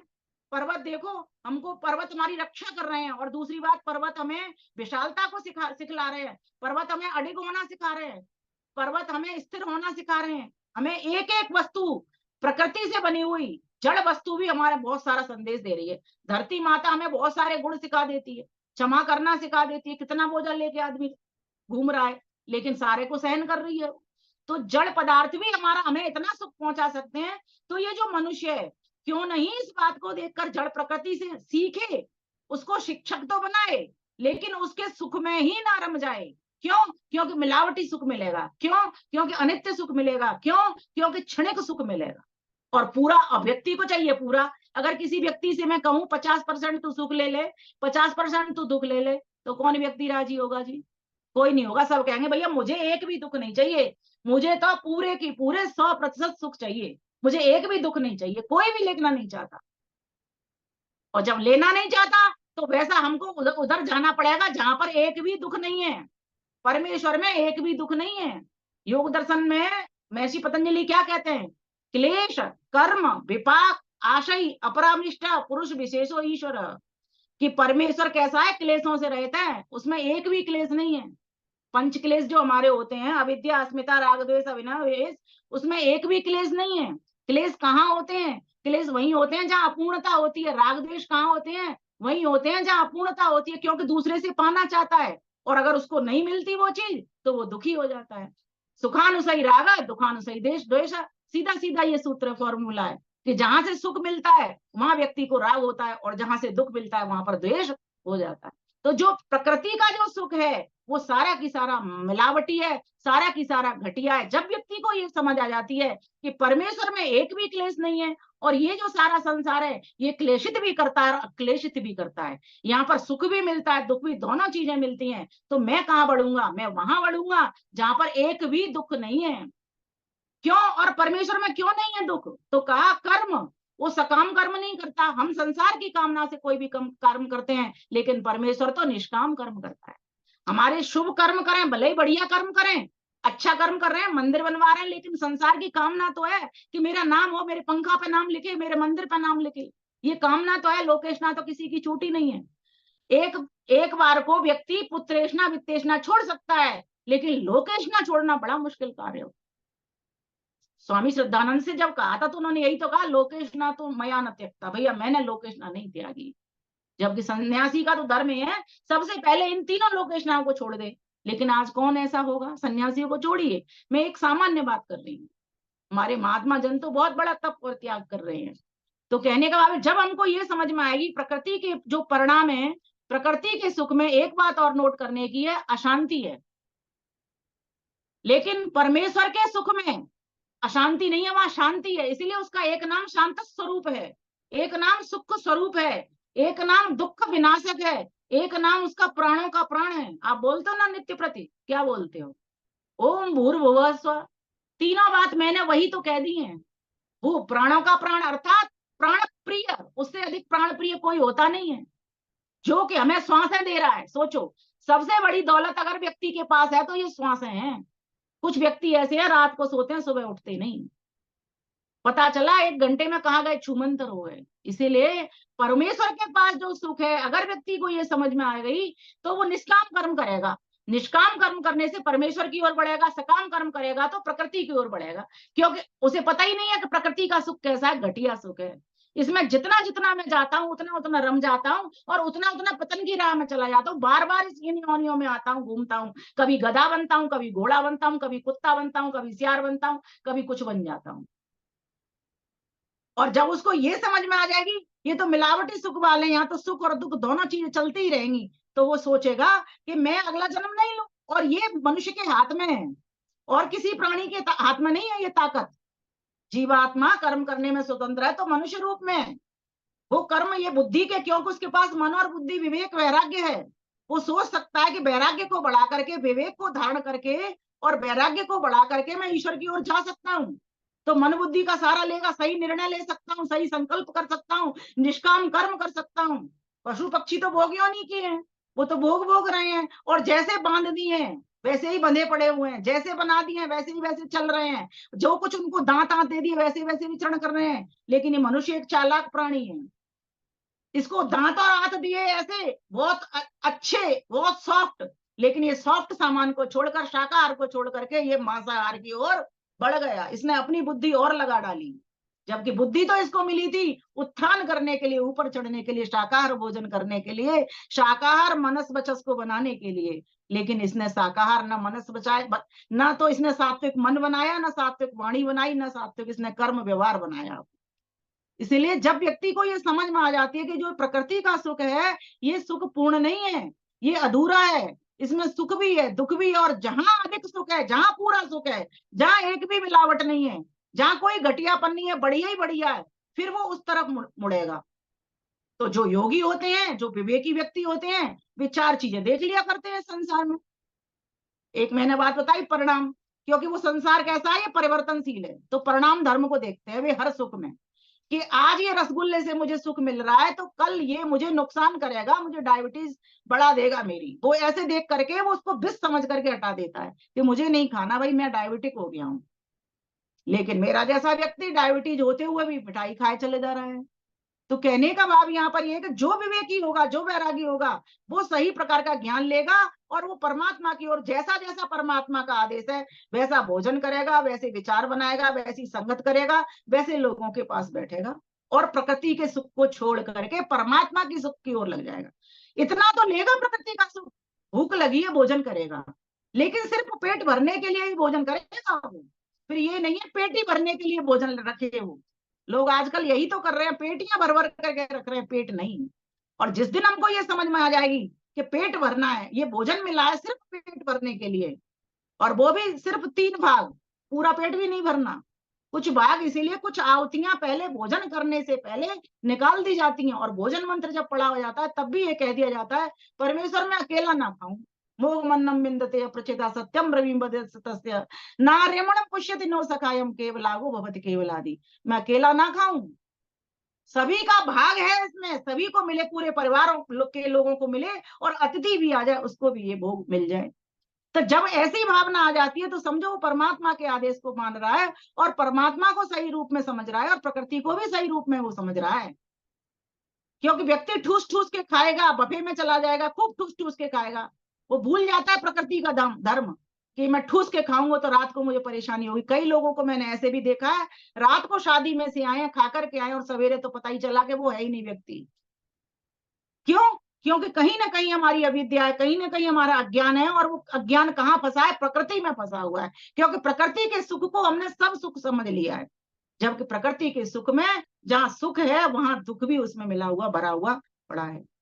और प्रकृति का सुख जो है बाह्य साधनों की अपेक्षा रखता है, जैसे मोटर, गाड़ी, बंगला आदि। लेकिन परमेश्वर का सुख बाह्य साधन नहीं चाहिए, कुछ भी नहीं चाहिए, 1 रुपए का खर्चा नहीं है, आंखें बंद करनी है, बस ध्यान लगाना है, सही स्वरूप में ईश्वर को जानना है। हाँ, थोड़ा पर पैसा इसलिए तो खर्च करना पड़ेगा, विद्वानों के पास जाना पड़ेगा, उनको दक्षिणा देनी पड़ेगी, पुस्तक खरीदनी पड़ेगी, है ना। और आजकल तो मैं कह रही हूँ पुस्तक भी नहीं खरीदनी है, किसी का आशीर्वाद पालोगे वो भर भर के तुम्हें पुस्तकें भी दे देगा, तो भी एक खर्चा नहीं लगना।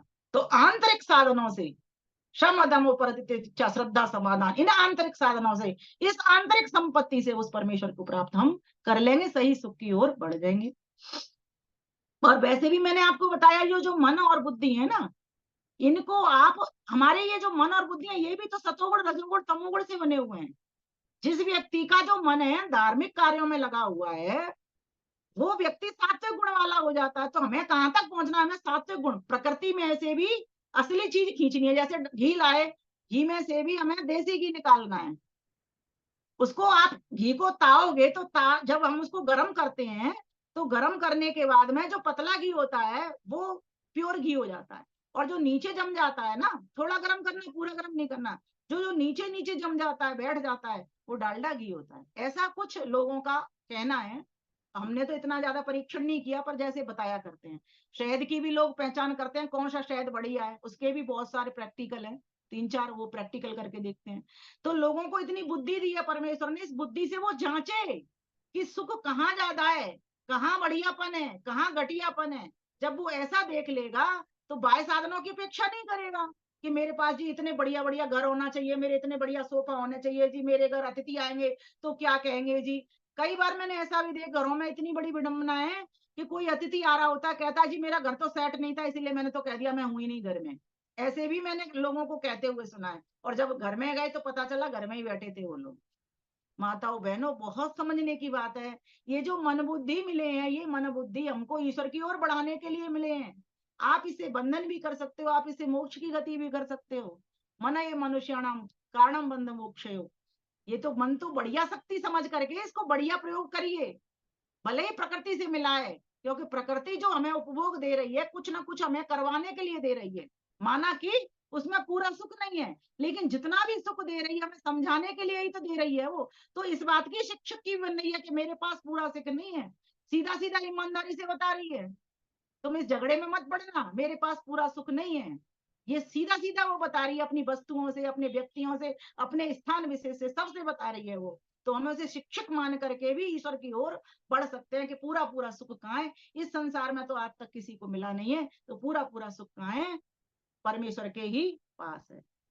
और देखिए, प्रकृति के सुख जितने भी मिलते हैं ना, बाह्य साधनों से मिलते हैं तो ये बांधने वाले होते हैं, लेकिन ईश्वर का जो सुख है वो मुक्त कराने वाला होता है। मुक्त गगन के पंछी की तरह बढ़ा देता है, वो अपनी ओर लगा देता है। विचरण करो, सूरज में जाओ, चंदा में जाओ, कहीं भी जाओ, क्योंकि आत्मा कटता नहीं है, छिलता नहीं है, सड़ता नहीं है, मरता नहीं है। गीता के श्लोक आप बोलते हो ना, नैनम छिन्दन्ति शस्त्राणि नैनम दहति पावक न चैनम क्लेदयन्त्यापो न शोषयति मारुतः। इसको कोई जल भी गीला नहीं कर सकता, इसको तलवार इसको काट नहीं सकती है ना, वायु इसे सुखा नहीं सकती, अग्नि इसे जला नहीं सकती। तो ये सूरज में भी जाए, चांद में भी जाए, कहीं भी जा सकता है ये। ऐसी इस आत्मा के पास इतनी पावर है कि ये जलेगा नहीं, कटेगा नहीं, ये मरेगा नहीं, ये अजर अमर है। तो जब व्यक्ति अपने स्वरूप में आ जाता है, तदृष्टु स्वरूप अवस्थानम, जब ये अपने स्वरूप में आ जाता है तो ये परमेश्वर के स्वरूप को भी प्राप्त कर लेता है। आज हम अपने स्वरूप में रहते नहीं है, आज हम इस मन और बुद्धि के बात मान सुनते चले जाते हैं। ये तो शीशा की तरह है मन, तो जैसी वस्तु दिखाएगा वैसी में मन रम जाएगा हमारा फटाफट। क्योंकि मन का काम क्या है, शीशे की भांति जो वस्तु सामने आई वही उसको अच्छी लगने लग जाती है, लेकिन बुद्धि का वो प्रयोग नहीं करता, वो निर्णय नहीं करता। अरे मैं क्यों फंस रहा, मैं तो मनुष्य परमेश्वर ने इसलिए बनाया था कि मुझे तो ईश्वर को प्राप्त करना था, क्योंकि इसी गाड़ी में ही मुझे ईश्वर मिल सकते हैं, मुझे और गाड़ी में ईश्वर नहीं मिल सकते। और देखिए, प्रकृति का जो सुख है उसका जो अंत है वो सुखदायी है, लेकिन प्रकृति का जो सुख है उसका अंत दुखदायी है। जैसे मैंने एक छोटा सा उदाहरण दिया था, व्यक्ति पैदा होता है, बड़ा होता है, बूढ़ा होता है, फिर मर जाता है, तो अंत क्या हुआ, अंत दुखदायी होगा। वियोग, जो वियोग होता है वो दुखदायी होता है, जो संयोग होता है वो सुखदायी होता है। इस तरह इसको समझ सकते। लेकिन परमेश्वर, एक बार परमेश्वर की लो लगा दी, लगन लगा ली आपने, तो आप ईश्वर परमेश्वर की ओर बढ़ गए, तो आपको जो अंत भी होगा ना वो भी सुखदायी होगा, मोक्ष ही मिलेगा आपको। और फिर मोक्ष में तो है ही सुख, वहां तो एक दुख भी नहीं है, और मोक्ष कोई एक अलग विशेष स्थान नहीं है। जीवात्मा जहां भी जाएगा परमात्मा के साथ रहेगा, और परमात्मा के साथ रहने से वो आनंद को पाएगा, और उसका एक ट्रायल वो समाधि अवस्था में भी प्राप्त कर सकता है, और एक स्वप्न की अवस्था में भी प्राप्त कर सकता है। बस अंतर इतना रहता है समाधि और स्वप्न में, स्वप्न में वो बेहोश की भांति रहेगा, थोड़ा सा बस सुबह उठ के कहेगा कि मैं आनंद से सोया, क्योंकि स्वप्न में उसको याद, जब वो सोता है तब उसे याद नहीं रहता। ठीक है, सुसुप्ति कहते हैं उसको, स्वप्न नहीं सुसुप्ति। स्वप्न में तो उसका मन भागदौड़ करता है, सुसुप्ति की अवस्था और समाधि की अवस्था में ये अंतर है। सुसुप्ति में उसको उस वक्त कुछ भी नहीं पता, सुबह उठकर कहेगा मैं आनंद से सोया। लेकिन समाधि की जो अवस्था होगी वो जागृत अवस्था होती है, तब उसको सारा आनंद आ रहा होता है। ये एक ट्रायल हम इसी जन्म में, इस मनुष्य के जन्म में कर सकते हैं, लेकिन करेंगे तो तब जब हम ईश्वर के साधनों को लेकर, ईश्वर जिनसे प्राप्त होता है, बढ़िया सुख की पहचान और घटिया सुख की पहचान हो जाएगी हमको, कि कौन सा घी हमारा शुद्ध है, कौन सा घी हमारा वनस्पति है, डालडा है, ये जब हमको पहचान हो जाएगी तब तो हम ईश्वर की ओर बढ़ेंगे। इसीलिए मैंने ये जो विषय चुना था आज, इसलिए चुना था कि लोगों को ये पता चल जाए कि प्रकृति का सुख है कैसा, प्रकृति का सुख कैसा है। इसीलिए प्राकृतिक जो सुख है वे त्याज्य हैं और परमेश्वर के जो सुख है वो ग्राह्य हैं। और प्रत्येक सुख जो प्रकृति का है वो एक रस नहीं रहता, घट बढ़, सुख दुख में भी घटोत्तरी बढ़ोतरी चलती रहती है। लेकिन परमेश्वर के यहाँ पर एक रसता, क्योंकि वो स्वयं एक रस है, हर जगह पर वो बैठा हुआ है, स्थिर है, एक रस होकर के स्थिर है, कहीं ऊंचा नीचा नहीं है उसका ज्ञान, कभी गड़बड़ उसके ज्ञान में नहीं है। इसलिए महर्षि पतंजलि क्या कहते हैं, जीवों का जो ज्ञान है वो सातिशय ज्ञान है, उसमें एक व्यक्ति से बड़ा कोई विद्वान हो सकता है, लेकिन परमेश्वर का जो ज्ञान है वो निरतिशय सर्वज्ञ भी हम, उसके ज्ञान में कोई गड़बड़ नहीं है, ना तो कोई उसके बराबर है, तुल्य है, और ना कोई छोटा या बड़ा, अर्थात उसका ज्ञान बिल्कुल एक रस रहता है और सबके लिए समान रहता है, सबके लिए न्यायकारिता से रहता है, सभी को न्यायकारी स्वरूप में ही वो फल देता है।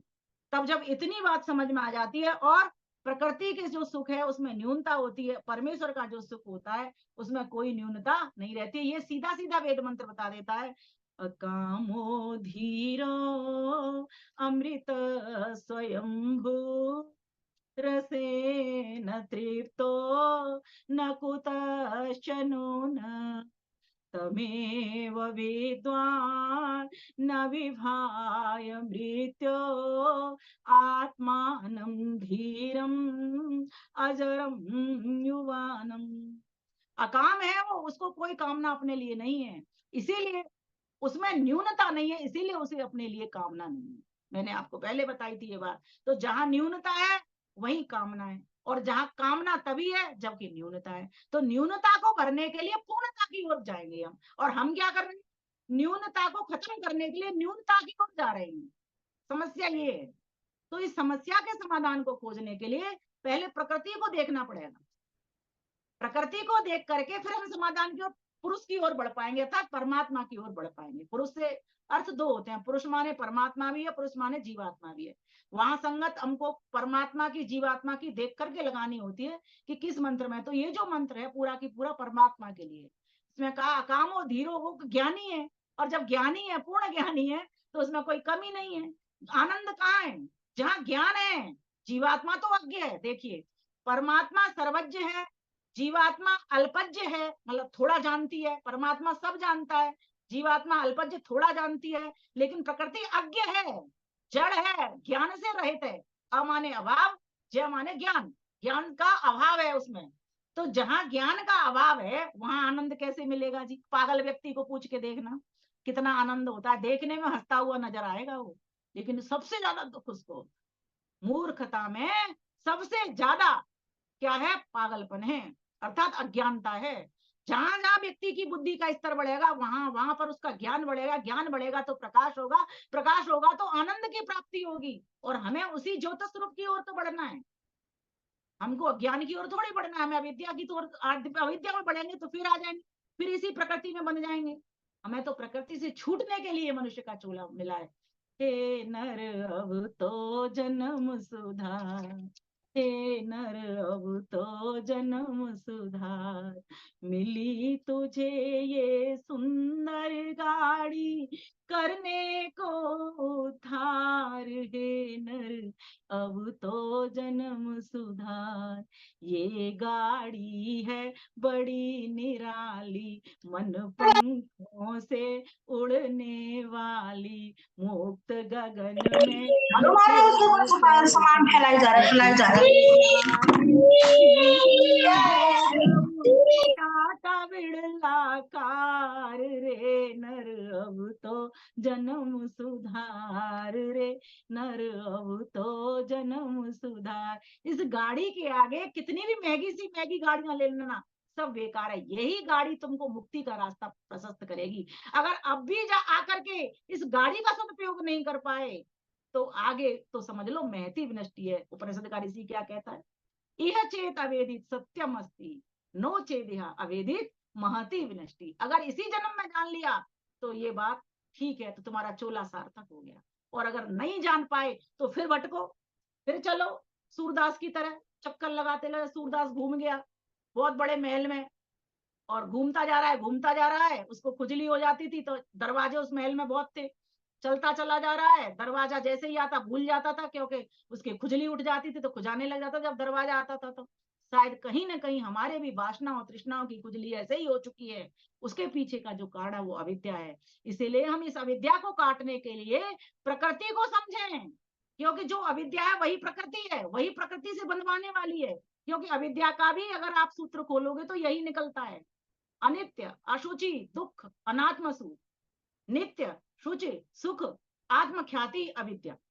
अर्थात अविद्या वो है जो कि आपको नित्य में अनित्यता देगी, अर्थात जो नित्य वस्तु है आप अनित्य समझने लग जाओगे, अनित्य को नित्य बताने लग जाएगी। यही तो हो रहा है। शरीर हमारा जाने वाला है, सदा रहने वाला नहीं है, लेकिन व्यक्ति को ये समझ नहीं आ रही है, इसको नित्य ही समझ करके बैठेगा। तो इसी को ही खिलाने में, पिलाने में, सजाने में, घुमाने में, सिर्फ इसी के सुख के लिए काम कर रहा है। अपनी आत्मा को भूल गया, भीतर बैठे हुए घोड़े को, रथी को भूल चुका है, वो आत्मा को भूल चुका है। इसीलिए आज आवश्यकता है इस प्रकृति को समझने की। कभी मैंने इस प्रकृति पर गीत लिखा था, तो मैं भी वो भी सुना देती हूँ आपको, क्योंकि मुझे लग रहा है समय हो गया होगा मेरा। मैं तो प्रकृति निराली हूँ जी, मैं तो प्रकृति निराली हूँ, सतरज तम गुण तीन है मेरे,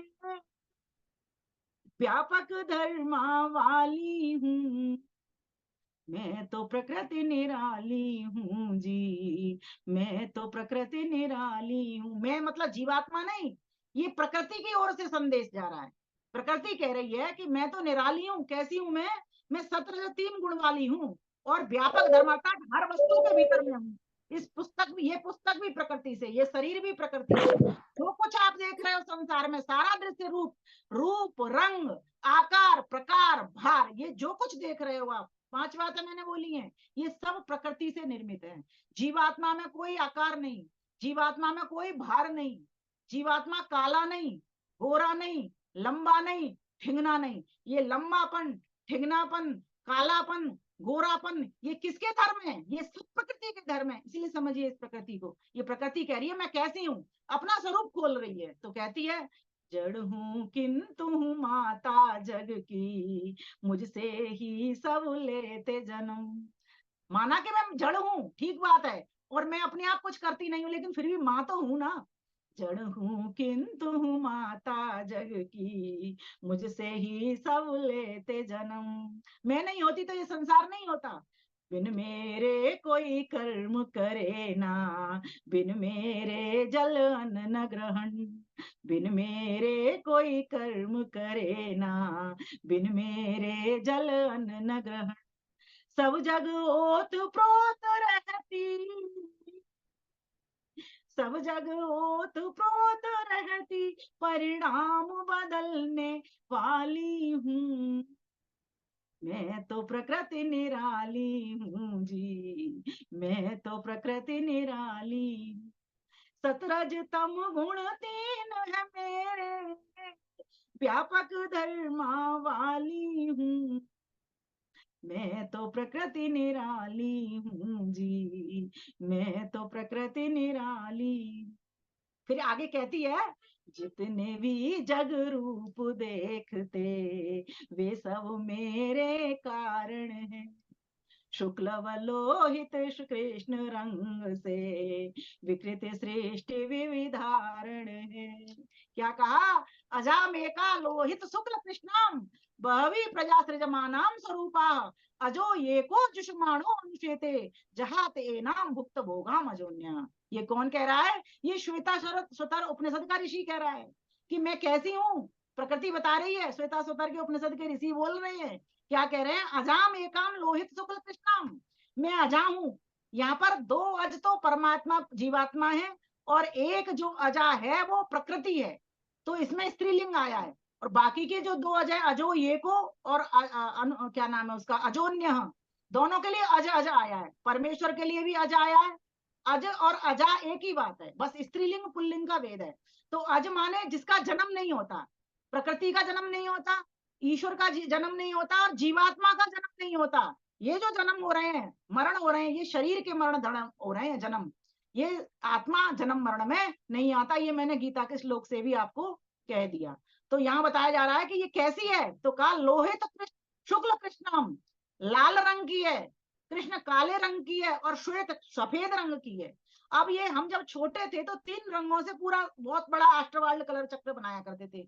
धा पी ना ला बे नी आ स, ये 8 रंग बना दिया करते। धा से धानी, पी से पीला, ला से लाल, ना से नारंगी, धापी नाला, बे से बैंगनी, नी से नीला, धापी नाला वहनी, आ से आसमानी, स से समुद्री हरा। ये 3 रंगों से ये सारे संसार के रंग बन गए हैं। आप देख रहे हो तरह तरह के, और मुख्यता से ये 3 ही रंग हैं। तो प्रकृति कह रही है मैं तो 3 रंग वाली हूँ। कैसी कैसी? मैं श्वेत हूँ, काली हूँ और मैं लाल हूँ।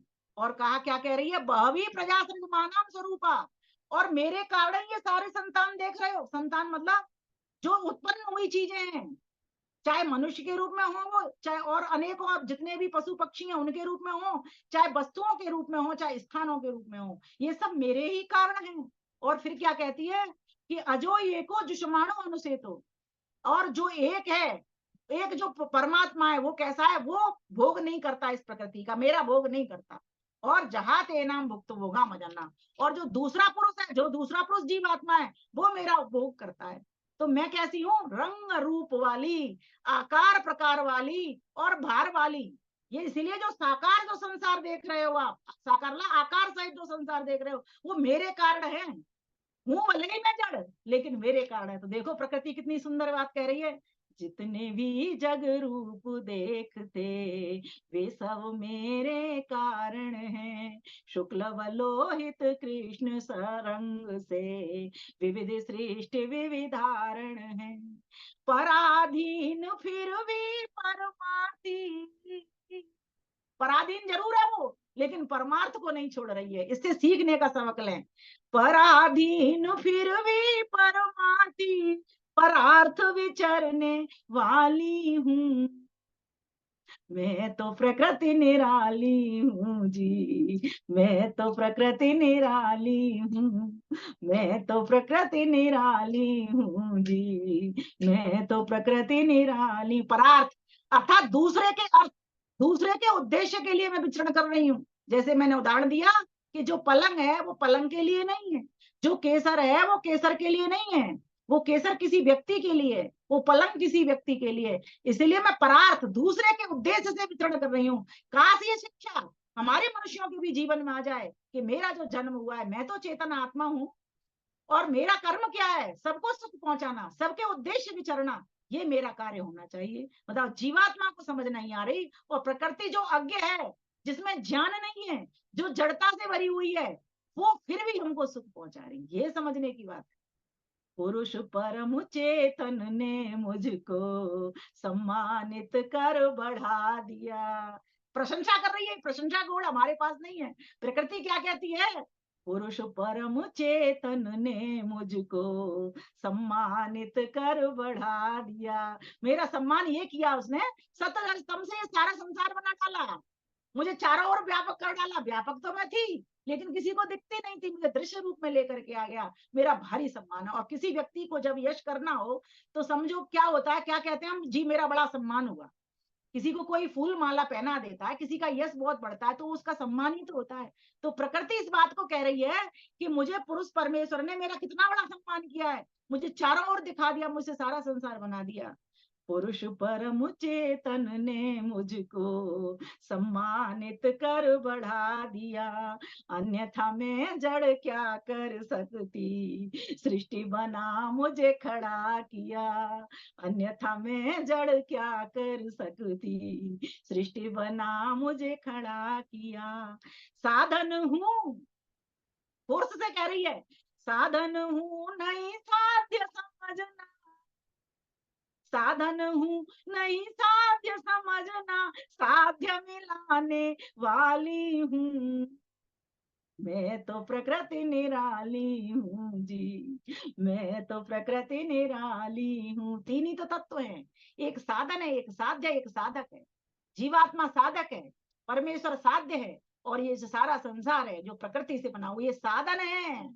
इसलिए साधन को देखो, साधन को कितना उपभोग करना है, कितना उपभोग इस साधन का किसी और को कराना है, कितना साधन को का उपभोग करके प्रकृति को संरक्षण देना है, नदियों को स्वच्छ रखना है, इस प्रकार से पर्वतों को अच्छे से बिखरने नहीं देना।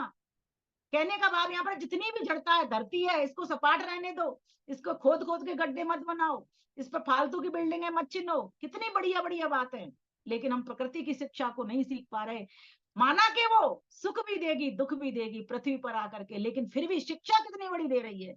और ये शिक्षा को निकालने वाला कौन है? इसको निकालने वाला आत्मा ही है। और किसके सहारे से निकालता है? उस परमेश्वर के सहारे से निकालता है। बिना परमेश्वर की कृपा से, बिना परमेश्वर के ज्ञान दे, ये प्रकृति का स्वरूप व्यक्ति खोल नहीं सकता। श्वेता सतर के उपनिषद के ऋषि ने कमाल कर दिया। तो कहा, अन्यथा मैं जड़ क्या कर सकती, सृष्टि बना मुझे खड़ा किया, साधन हूँ नहीं साध्य समझना, साध्य मिलाने वाली हूँ, मैं तो प्रकृति निराली हूँ जी, मैं तो प्रकृति निराली हूँ। आगे कहती है, सुन भाई अभी जाना मत मेरे पास से, और आगे बताती हूँ मैं। जब होती है प्रलय अवस्था, निर्विकार निज थाती हूँ। जब प्रलय हो जाती है तो मैं अपने विकृत स्वरूप को छोड़ देती हूँ, और मैं कैसी हो जाती हूँ? निर्विकार होकर के पड़ी रहती, बस सतरजतम के रूप में पड़ी रहती हूँ, कणों के रूप में पड़ी रहती हूँ। जब होती है प्रलय अवस्था, निर्विकार निज थाती हूँ, ज्ञान न मुझ में, ज्ञान न मुझ में, शक्ति बहुत पर तंत्र न कुछ कर पाती हूँ। भले ही मुझ में ज्ञान नहीं है, लेकिन शक्ति बहुत है। दीवार से सिर मार करके देखो, शक्ति का पता लग जाएगा, कितनी चोट लगेगी, कितना खून बहेगा। तो कह रही है कि ज्ञान न मुझ में, शक्ति बहुत पर तंत्र न कुछ कर पाती हूँ, कृपा परम चेतन की मुझ पर, बोलती है, कृपा परम चेतन की मुझ पर, जग खेल खिलाने वाली हूँ, मैं तो प्रकृति निराली हूँ जी, मैं तो प्रकृति निराली हूँ। और सुनिए, यहीं तक ना रुकती है, अपना संदेश दिए चली जा रही है, उपदेश दिए चले जा रही है। कहती है, कोई मुझे कहता है माया, कोई डाकिनी कहता है। बोले ये लूट लेती है, इसलिए इसके चक्कर में नहीं पड़ता। तो कहा, कोई मुझे कहता है माया, कोई डाकनी कहता है, मुझ पर कोई प्रभाव पड़े ना, जो जैसा वो कहता है। वो तो प्रकृति होके कह रही है, हम मनुष्य क्यों नहीं कहते भाई? जब कुछ बोल गया, कोई कड़वा बोल गया, कोई मीठा बोल गया, तो कड़वा बोलता है तो इतने दुखी हो जाते हैं, इतने अपमानित हो जाते हैं, कोई मीठा बोल गया तो इतने सम्मानित हो जाते हैं, भाई वो आदमी बढ़िया, वो आदमी खराब। काश हमने उसकी बात को इतना समझ लिया होता। तो कहा, मुझ पर कोई प्रभाव पड़े ना, जो जैसा वो कहता है, विमल कहे मन बोध देह तन, बंधने व बंधाने वाली हूँ, मैं तो प्रकृति निराली हूँ जी, मैं तो प्रकृति निराली हूँ, मैं तो प्रकृति निराली हूँ जी, मैं तो प्रकृति निराली। प्यारे भाइयों बहनों, ये प्रकृति सुख और दुख दोनों से भरी हुई है। ये अनित्य है, हमेशा एक स्वरूप नहीं रहता, परिणामी है, परिणाम इसका परिवर्तन होने वाला है। इसमें स्वयं बनने का सामर्थ्य नहीं है, इसमें ज्ञान भी नहीं है, मात्र ये भोग के लिए है हमारे लिए। और लेकिन अपवर्ग भी यही प्रकृति कराएगी। जब व्यक्ति इस प्रकृति के सुखों को देखेगा तो देखेगा इसमें अधूरापन है, इसमें मिलावटीपन है, ये घटिया है, तब जाकर के फिर वो बढ़ेगा आगे की ओर और प्रकृति के एक शिक्षक गुण को इसको धारण कर लेगा कि प्रकृति जड़ होते हुए भी जब हमारे लिए भोग्य पदार्थ दे रही है, हम चेतन आत्माएं क्यों नहीं किसी के लिए भोग्य पदार्थ देते, क्यों नहीं त्याग पूर्वक भोग करते। तो ऐसे उपदेश को इससे प्रकृति से लेकर के और परमेश्वर की ओर हमको मुड़ जाना चाहिए।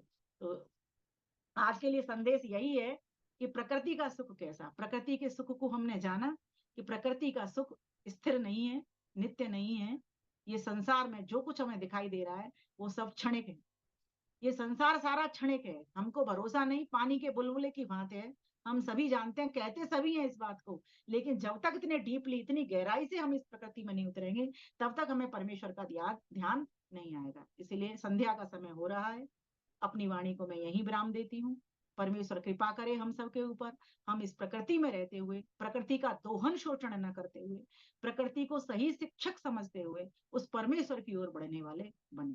प्रकृति के सुख को देखें, प्रकृति के दुख को देखें। कोई भी घटना घटती है वो हमें कुछ सिखाती है, इसलिए उस घटना से सबक लें, सबक लेकर के ईश्वर की ओर मुड़ जाएं, जो परमेश्वर हमें सदा एक रस रह करके ज्ञान देने वाला, आनंद देने वाला, हर प्रकार की वस्तु देने वाला, ऐसे परमेश्वर के हमें नित्य प्रति गुणगान करना चाहिए, प्रत्येक क्षण उसका ध्यान करना चाहिए, हर कर्म में उसको देखना चाहिए। जिस व्यक्ति को इस प्रकार से कर्म करने में उस ईश्वर को देखना आ जाता है, वही समझो योग की ओर बढ़ जाता है, वही योगी कहलाने का अधिकारी बन जाता है, क्योंकि कर्म। इसीलिए आओ प्यारे भाइयों बहनों, हम सब आगे बढ़े। इन्हीं शब्दों के साथ आप सभी का धन्यवाद करती हूँ, इतनी श्रद्धा, धैर्य और शांति पूर्वक आपका श्रवण करने के लिए। जितेंद्र भाई को बहुत बहुत धन्यवाद, साधुवाद, आशीर्वाद, जो हमेशा प्रति मास में एक बार मुझे अपने मंच का सुअवसर सौभाग्य प्रदान करते हैं।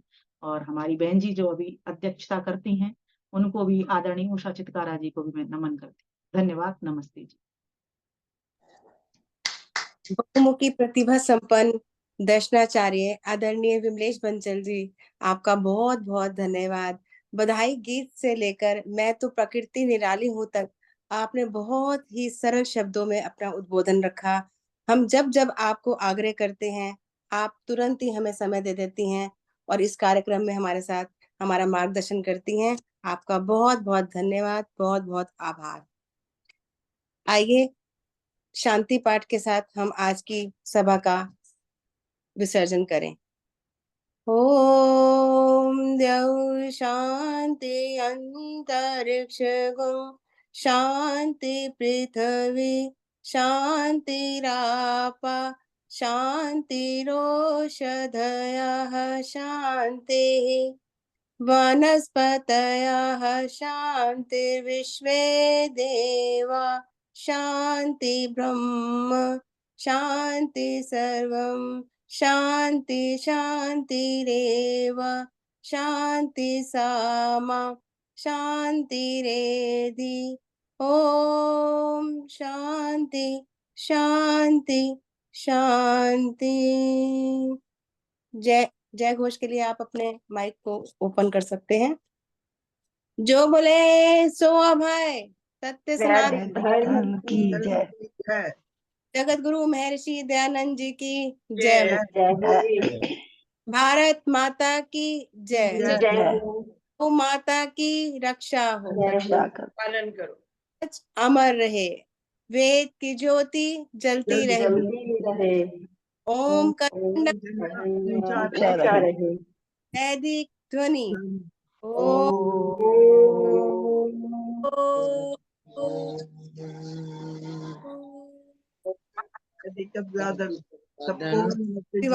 सभी को